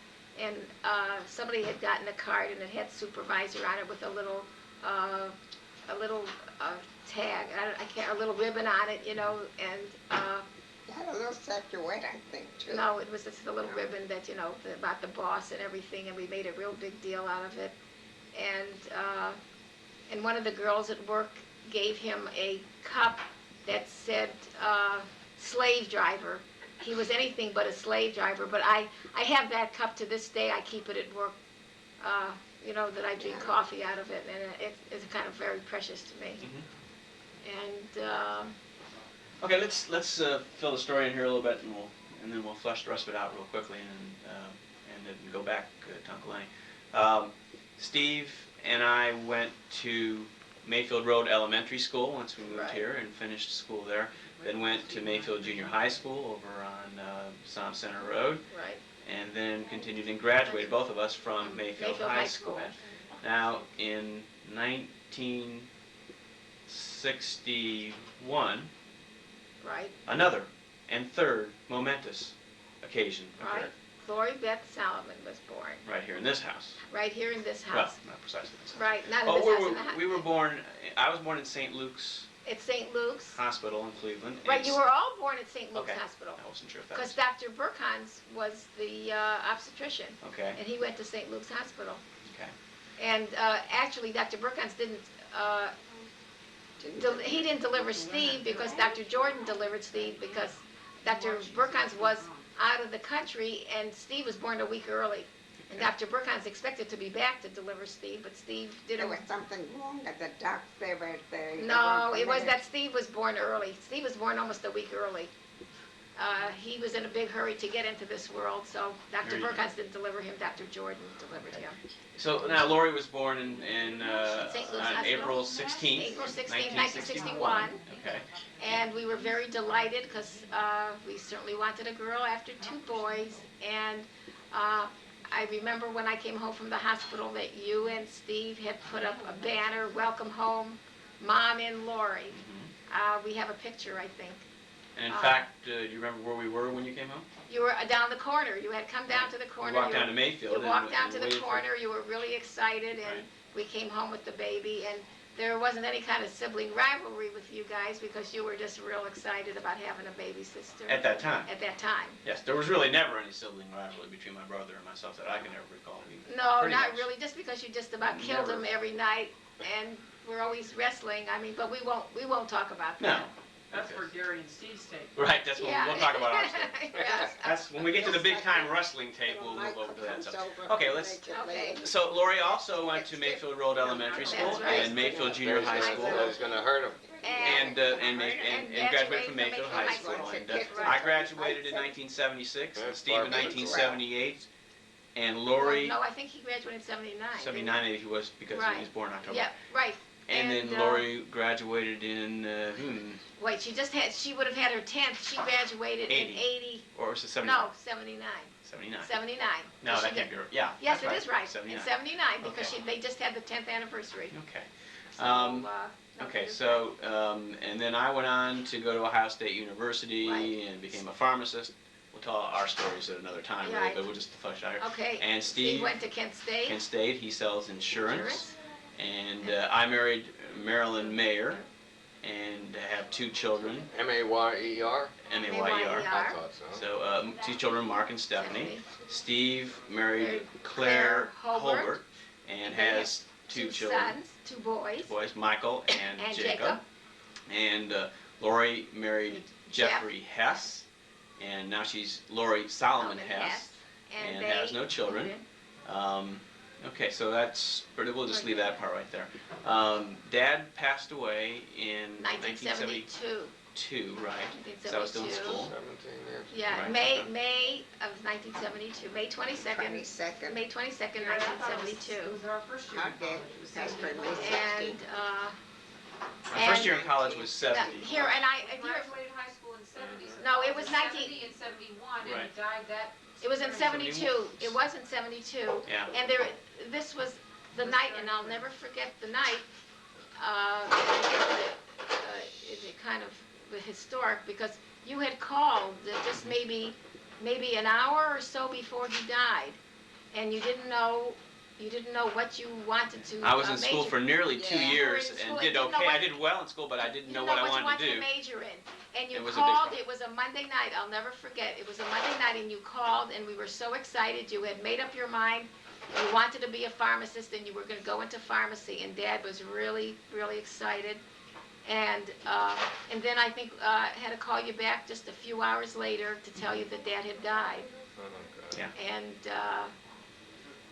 it couldn't have been more than a couple of hours later Yeah, because I it remember. happened so suddenly. Yeah.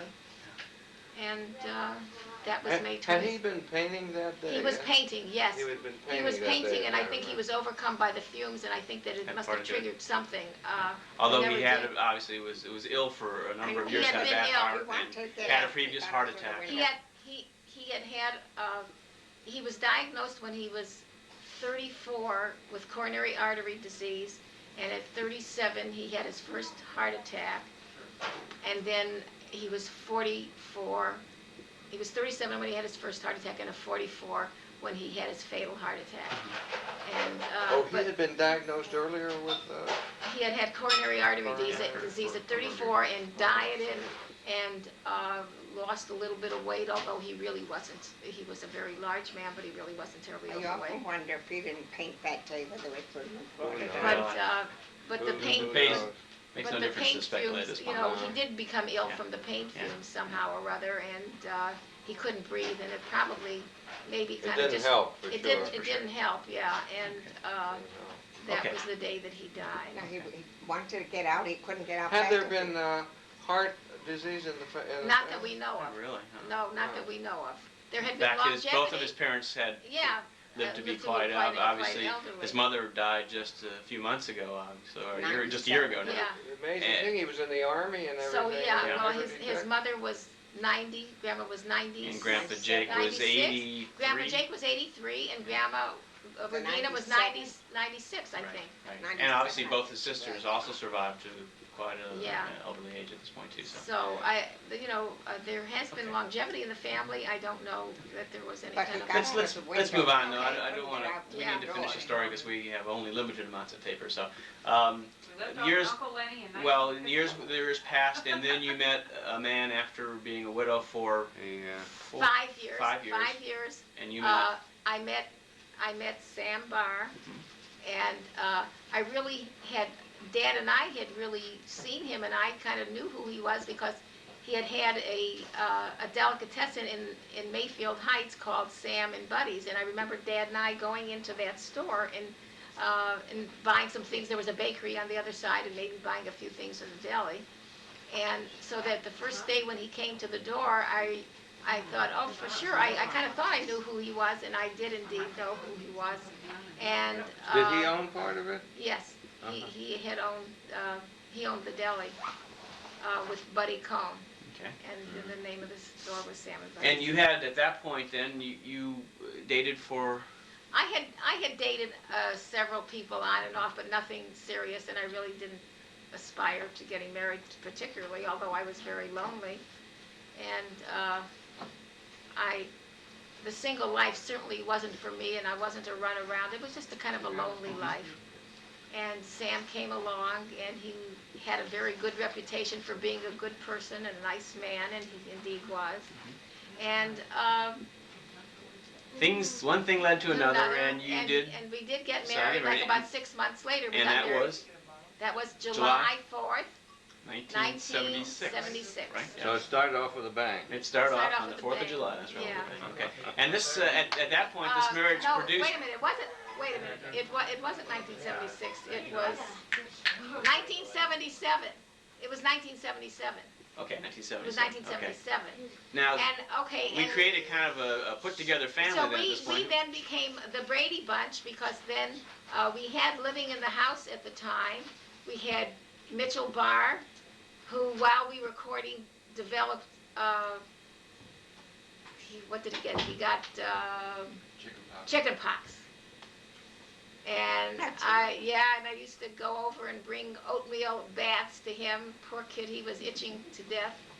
And I used to go over, because Sam used to work late at night, and Mitchell was just a little kid, and I would kind of go over and see that he had what he needed. But although the Barr boys were very, very self-sufficient, and in fact, they taught me a lot of things, things that they liked to cook, and they taught me how to do, some of the things that they liked, and I learned how to make them, but they were really very self-sufficient. And Mitch today has spent quite a bit of time. Well, let's see. Mitch went to Mayfield High School, Mitch graduated, right, went to school at Kent right? State University, graduated from Kent State University, and has worked down in South Carolina for a CBS station, and he's now going on to bigger and better things out west in California, Los Angeles, Okay. California. And And he's en also- route now. California, here I Here he come. comes. Now, also, there was Ted Barr, Ted Barr lived older at home. brother.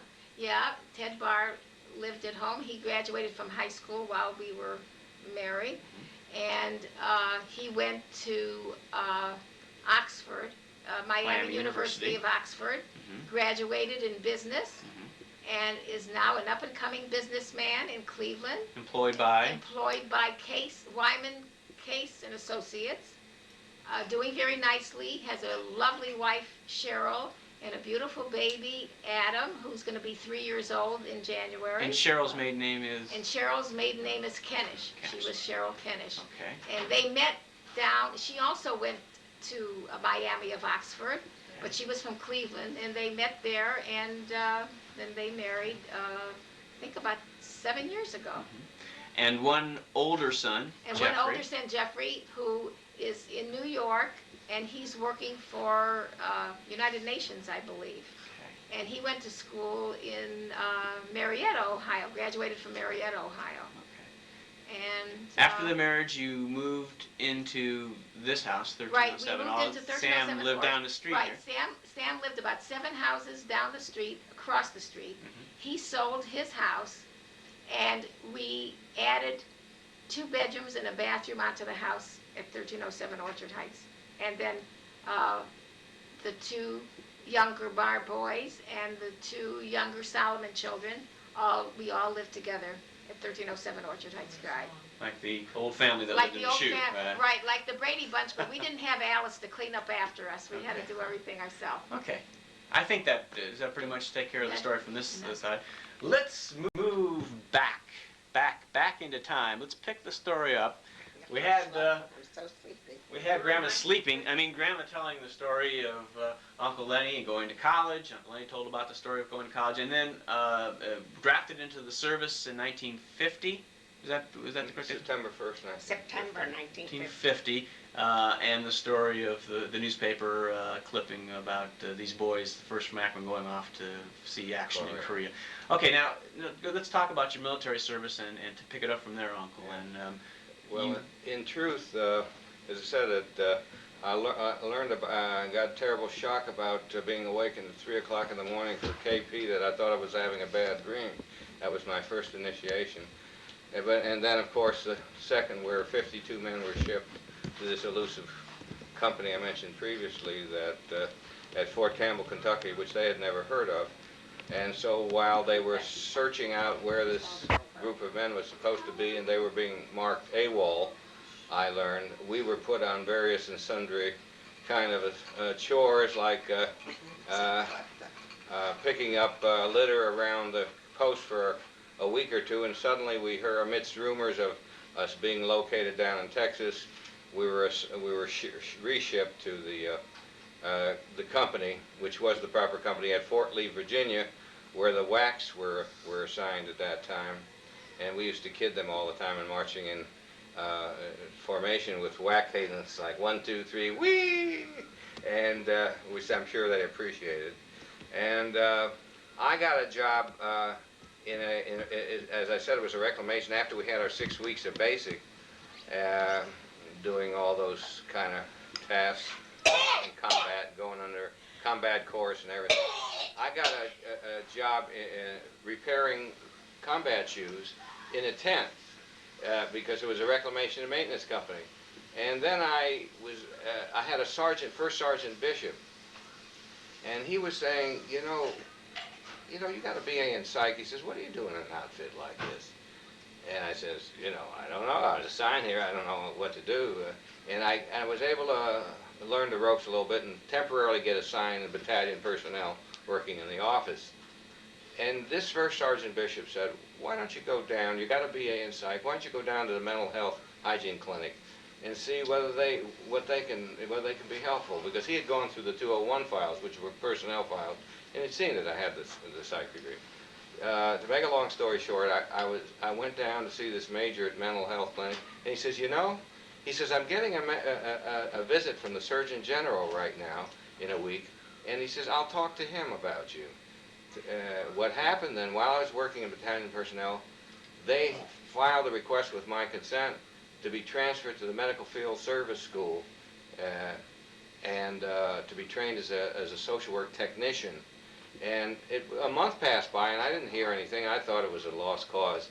And suddenly, lo and behold, with a bunch of endorsements, I was transferred to the Medical Field Service School at Fort Sam Houston, Texas, and trained for, I think, 8 weeks down there, and then was assigned for 8 weeks on-the-job training as a social work tech at Walter Reed Army Hospital, where we went up to Forest Glen, which was an annex of Walter Reed, and it was designed by a famous wealthy person with all sorts of different kind of architectural things, like a Chinese pagoda and everything. We used to get bussed over there every time. After I finished this training, on-the-job training, I was shipped overseas to Germany, and I finished out a year in the States, and then I finished a year in most of it in Frankfurt am Main in Germany at the 97th General Hospital. And then and it was lonely, being away from home, and I had a German girlfriend, as so many did, that get away from all the regimentation of neat rows of men and barracks and everything. I used to go to her apartment and so forth, and I would start growing up with some of the experience that I'd never had in early life. I was kind of naive and innocent. And then just before I was due to go back. I didn't have that much time left to serve, and out of the clear blue sky, I was assigned down to Munich, down to the 98th General Hospital. And I don't know, you said that it was getting kind of serious, and you had written, I never knew anything about this, I wrote to my commanding I was officer. afraid he was going to marry her, and That I she was was a gonna marry sick this, girl with a child. The hell. This was a German girl. That was Elizabeth Koch was her name. So I just wrote a This is letter. what you learned of this just from Uncle Lenny's letter? He wrote me about it. Yeah, I was feeling very torn. I was Jewish by feeling and background. I felt very committed, and yet I was emotionally torn because I had gone with this girl, and I was feeling serious about her, and I felt this isn't logical. And yet I couldn't seem to wrest myself out of it. So I must have been letters written about it in my turmoil. And Grandma, you wrote a letter to his commanding He officer? wrote me about it, and I talked to Dad about it. I says, what the heck, he's going to get mixed up with her, and he's going to bring her home here. Who the hell needs it? Yeah. And then he wrote me, she had a bad heart or something. She was a sick girl. She was a twin, I supposedly. said, you're a young never met boy, her. you got your whole life ahead of you. I says, what the hell are you getting yourself into? When he got that letter, he started thinking, and he talked to his, to your major, This was a captain, I think. your captain or something. He went to the captain and explained to the captain and told the captain felt like I did. And then he put some sense into his head. And then You had a talk or something? Well, I put my sense. I didn't have any sense. I think he reassigned me. Oh. I think he That made good sense to him. I think he did that on purpose. He just shipped him out. I don't think Out that of would've sight, been out of too mind, and that logical. was the end of the story. Yeah, I was kind of mixed up myself. Okay. And I think if the captain if I didn't interfere and write, and he didn't talk to the general, to the captain, Yeah. he probably would have gotten mixed up with her Okay. and ruined his life. Okay. This way he shipped him out, and that cut it off. Okay. So now, when you shipped out, so where are we going next now? We were in Munich, Germany, which was beautiful. Mhm. And it was And the years here, and I might mention the 97 General Hospital was an old Luftwaffe. It was a brand new Luftwaffe hospital, which had been taken over by the Americans. The 98th General Hospital in Munich, which was further south, was a private German hospital, large one, of the Schwesters, the sisters, that had been taken over by the Americans and was a large hospital. I waited till just before I was due to go back to the States to really go to this wonderful recreation area called Garmisch, which had the Zugspitze, which is a high peak looking down into the lakes. And the Germans were meticulous about the way they kept their countryside. And I could have kicked myself that I didn't go sooner because it was such a gorgeous resort and everything. But I only went there once just before I came back to the States. And then I came back to the States. I had this miserable experience of having had my duffel bags apparently stolen at the port of debarkation in Bremerhaven. And I didn't give a damn about the military clothing, but my uncle Ruby had sent me money to purchase some camera equipment, valuable camera equipment, and I had secreted it in the folds of the clothing and put a lock on the bag. So Put the whole bag. the whole duffel bag. So And everything he shipped I got back over to in States, my boxes, duffel bag was that gone, one in there. and I communicated for 2 years by correspondence with congressmen trying to track down this duffel bag. After 2 years, they wrote me a letter. They located my duffel bag, and it was in a warehouse in Camp Kilmer, New Jersey. It wasn't the original duffel bag. All my military clothing, which I couldn't care less about, was intact. And so what somebody had probably done at the port of debarkation was find a good thing, cut the locks of many bags probably, including mine, empty them into another duffel bag, take out all the valuables, and that was the end of that. It was not an important story, but it's the thing that led to my meeting Tilda, really. Okay. Let's talk about But that. see, the mistake he made, he sent boxes home. I understand. And instead of packing all that stuff in boxes and shipping it home, he put it in his lousy duffel So, bag. Okay, but the reason it became relevant in the story is that when I went to New York to actually retrieve the bag, the duffel bag, I was in there for a brief time. I was in graduate school at the University of Pittsburgh in clinical social work.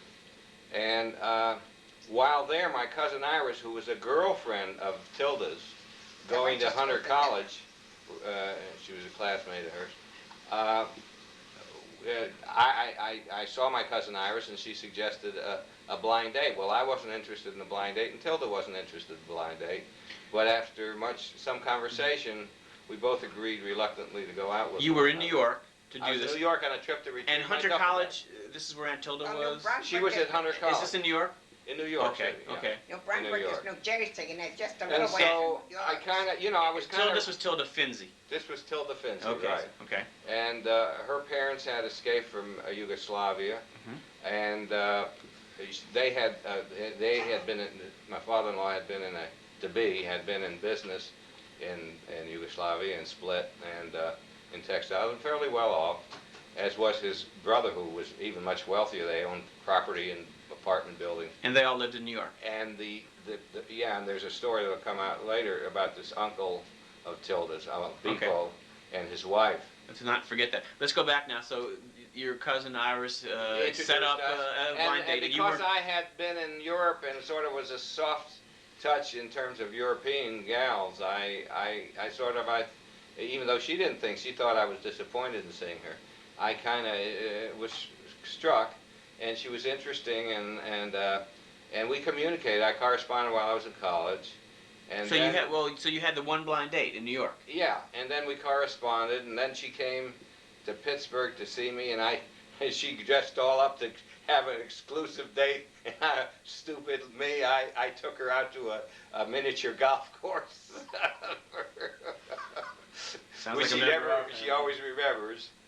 And but we kind of.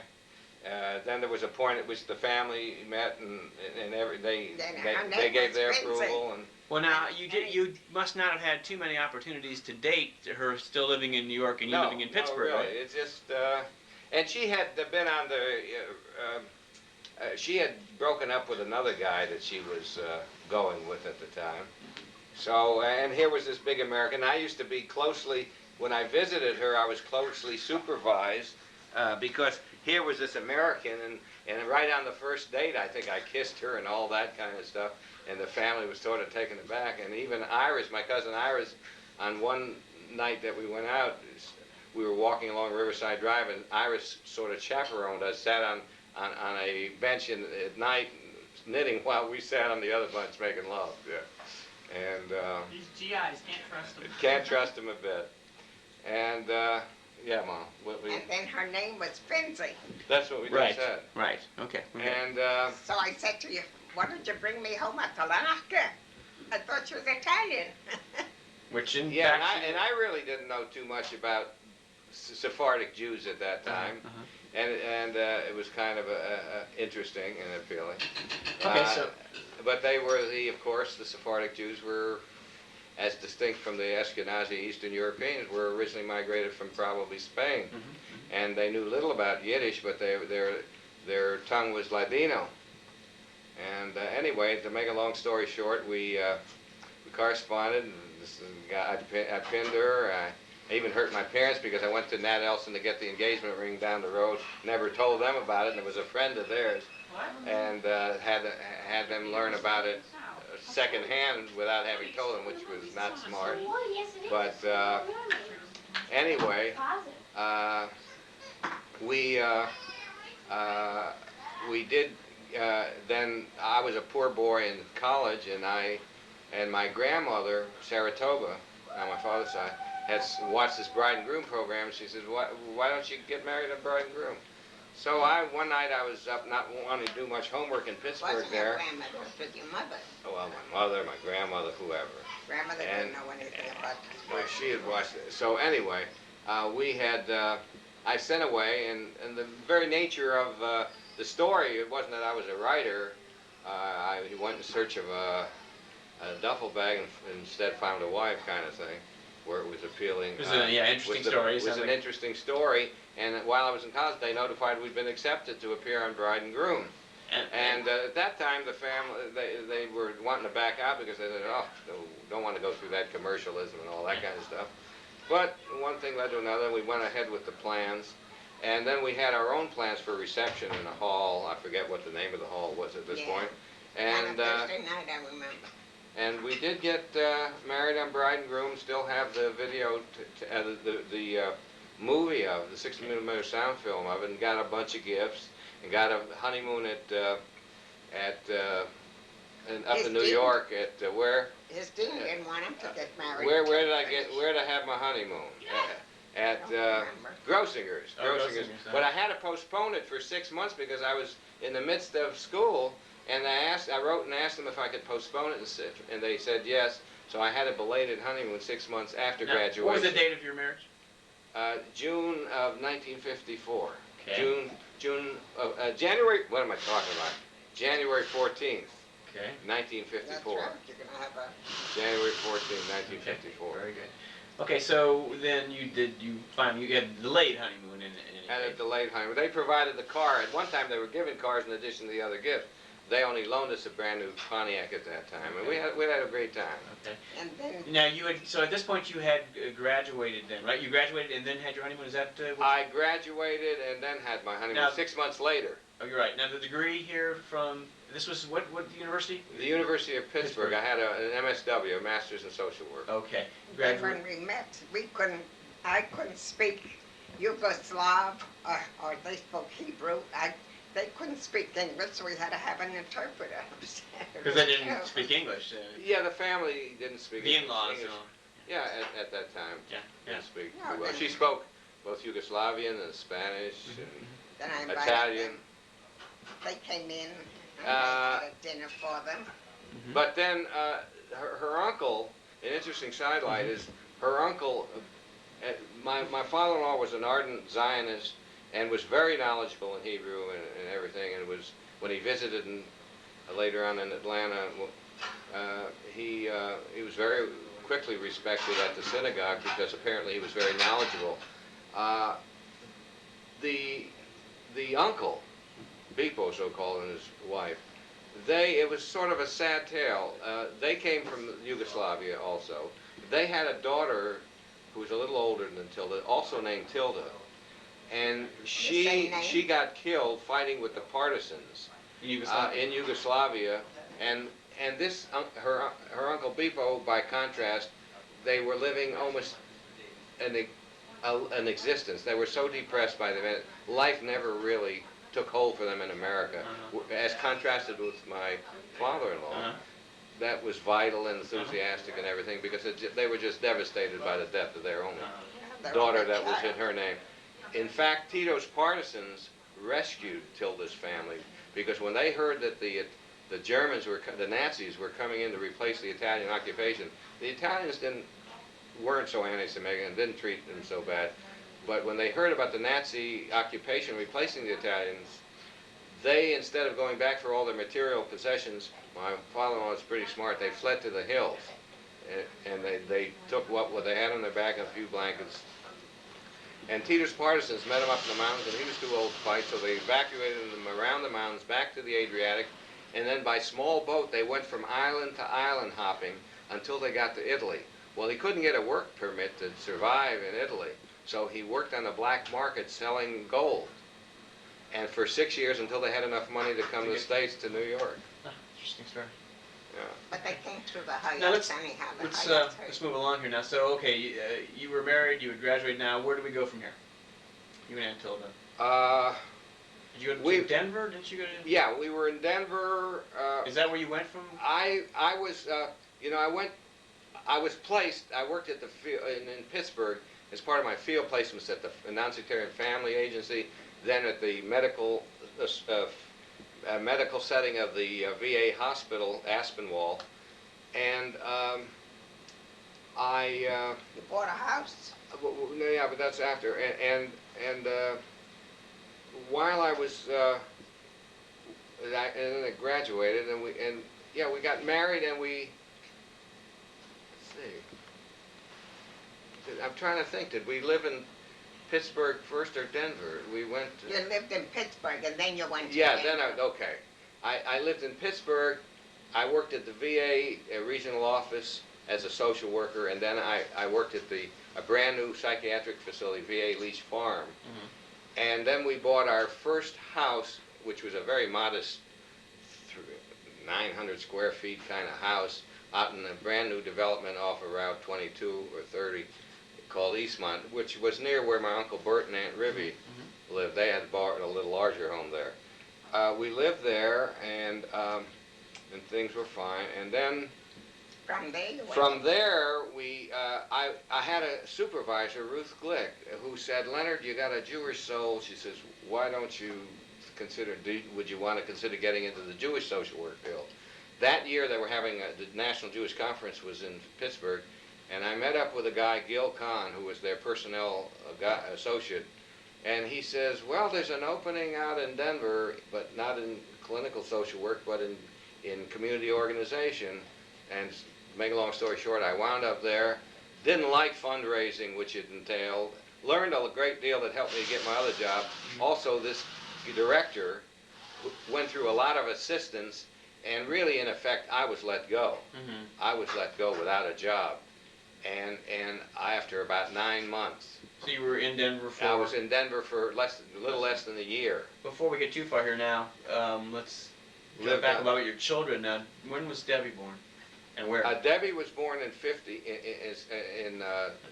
June 28th, 1955. Okay, and so are we there yet? So Debbie was born, I guess, while we were in They both Pittsburgh. had- No, because They yeah, both she was had the she same- was she was born in Pittsburgh at the because it was coincidental later on down the road after she married Kenny that he was doing his internship, and they were housed right around the corner from the McGee Hospital where it was that she was born. Okay.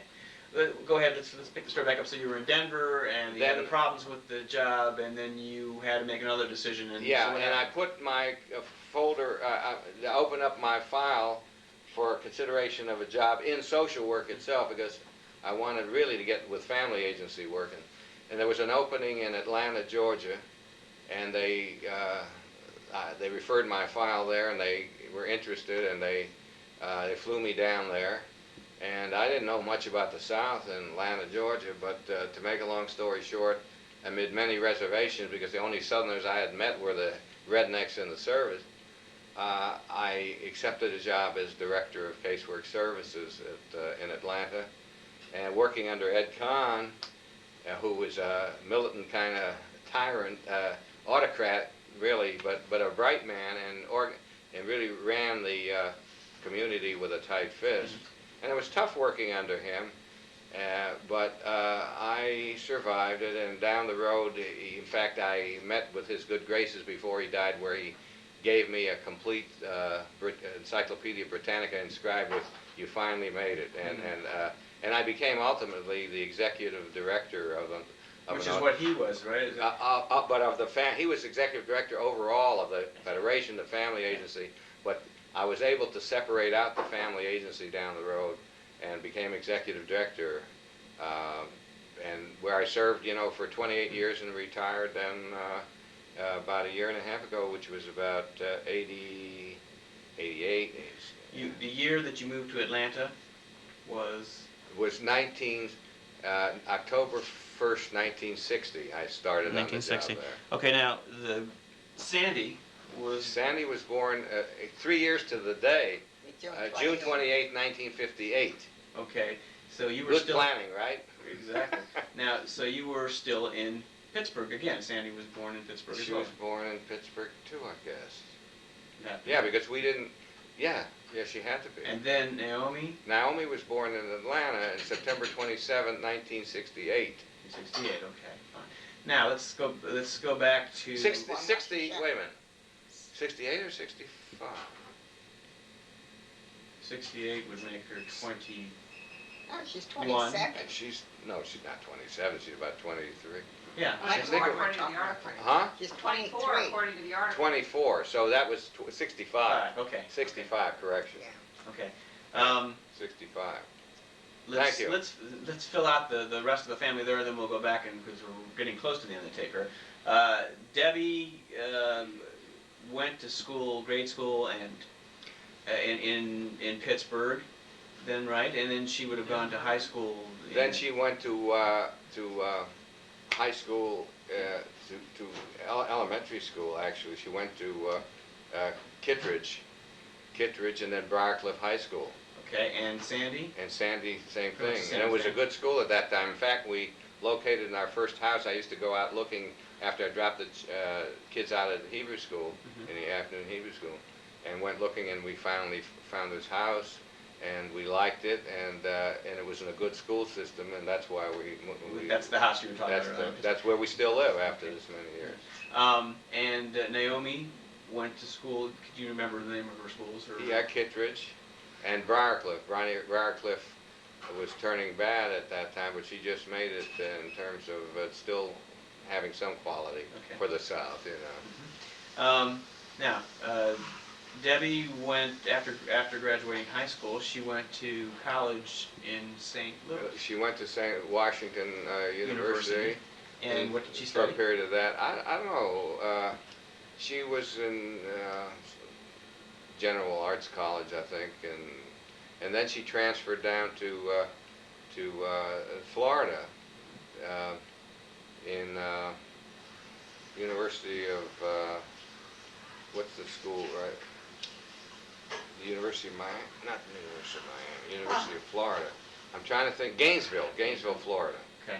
Gainesville, Florida. She got a degree, I think, in psych. Okay. All right.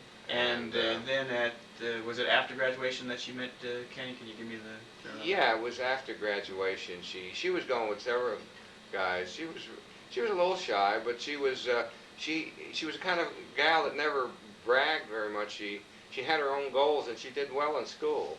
Okay. And she met Kenny. Kenny. Wait a minute. She met Kenny after she went on to graduate school, and because she shocked me when she said she was going to study social work too. She thought if it was good enough for me, it's good enough for her. And she met Kenny while at the University of Maryland because he was attending medical school at Johns Hopkins. Okay. And Kenny's family name? Kenny's family name is Sobel. Okay, Kenny Sobel. And he's Okay. from New York. He's from Long Island. Okay, right. And his And, father deceased when he was only about 10. Okay. And children? Your grandchildren. Grandchildren is Alana Marielle Sobel, who is about 5 and a half. And then Jacob was born. That's about 2 and a half at this point. Okay. And they live in Atlanta too, and they just recently went into a new home. Oh, and Kenny is a physician. And Kenny's a physician Jacob's gonna be at 3 or TriMed. 2. Huh? Jacob's gonna be 3 or 2. 2 and a half. Two and a half. Now, Sandy, after graduating high school, she went to college. Sandy went to college at Northwestern pursuing journalism. Was going with a fellow by the name of Eric from New York who was going ultimately to Cornell Law School. And she worked for a small paper up around Binghamton, New York, and working for a paltry sum, had to be out late at night going on dangerous stories. And I think between Eric's influence and the paltry sum of money, she decided to go into law school herself and went to George Washington. What's the one in D.C.? Georgetown. Not Georgetown, the other one. George Washington. The Washington, not Washington University from St. Louis, but the George Washington University in D.C. Okay. And graduated in law and was able to utilize the journalism because she went to Northwestern where she got at the Medill School, which was an outstanding school, where she was able to use her journalism experience because they used writing a great deal, and graduated in law and broke up with Eric ultimately and was going with one of her faculty professors, who wasn't Jewish, who, notwithstanding that, he was not a very friendly kind of an individual. Finally broke up with him, and there was a close friend of hers, Rhonda from Atlanta, that had a cousin that she suggested to Sandy to meet, Elliot Coulter, who was related to Rhonda and so forth. And Sandy took the initiative and called him up, and one thing led to another, and they wound up finally getting married. And Elliot is working for the International Monetary Fund, Right. and Sandy's a lawyer with Weill Gottschall, and man, she's interrupting that for maternity leave now for her firstborn, Benjamin. Just a couple of weeks ago. Benjamin Moshe Marshall Coulter. Right. And Baby boy in the first. baby boy, 6'14", 20 and a half inches. He gets on the whole next Okay, year very as good. the firstborn. And Naomi graduated from high school, and then what did she do? Naomi went on to college She wanted to be in a Southern university, but she wanted to be at a good school. She went to the University of Virginia in Charlottesville, and was initially in the business school, which was an outstanding school, but later, because some of the stress, she decided to transfer to the arts school. Had done well academically, and transferred there and graduated from there. Let's see, she graduated, what, about 2 years ago now, or 3 years ago? I can't even remember it. But and she got a job. Danny, she started going with Danny Nader after he it's kind of a little incestuous in that his sister Deborah, who became a physician, suggested to Sandy, who she was a good friend of, that maybe they showed a picture, a current picture of Naomi, and and he kind of was taken aback by how she had changed, because he had been in a carpool when she was younger, and they didn't like each other a bit, and so they dated, they hit it off, and so they married, and Danny had gone up to be near Naomi, who was at the University of Virginia, because to accept a job. She was still in school, and he got a job with Babcock and Wilcox as an engineer, having graduated from Georgia Tech in Atlanta. And then they lived in Lynchburg had a nice apartment there for a few years, and they both, having been raised, they wanted to move back to Atlanta. So Danny applied for jobs and got a job. Naomi applied. She had worked with the United Way as public relations director, and learned a lot at that place, and did okay. And then got a job as executive director of the Women's Chamber of Commerce in Atlanta. And Danny got a good job with an engineering firm, first having accepted one, not having heard from one that he would have preferred, but they followed him up. He got that job and then was offered another supplemental kind of project with them. So they moved into an apartment not far from Debbie's, since he's going to be traveling in a new job, and he can stay at Debbie and Kenny's when he's traveling. Naomi felt. And it's about 30 minutes north of where we live in Atlanta. 2 of them at least are in Atlanta. They're both in Atlanta, and 2 out of 3 ain't bad. That's not bad. Without any coercion or undue influence. Or at least not conscious Right. coercion or influence. That's right. Who knows what. That's right. Okay, very well done. Okay, I think we're just about out of tape anyway, so that was very well done. Thank you for your time and efforts, and it takes a lot out of everyone to get all the story out. Grandma, you can see that it's taken a lot out of her, and so Grandma's falling asleep. why don't you maybe you can both give her a little kiss then as we finish up here. And thanks again.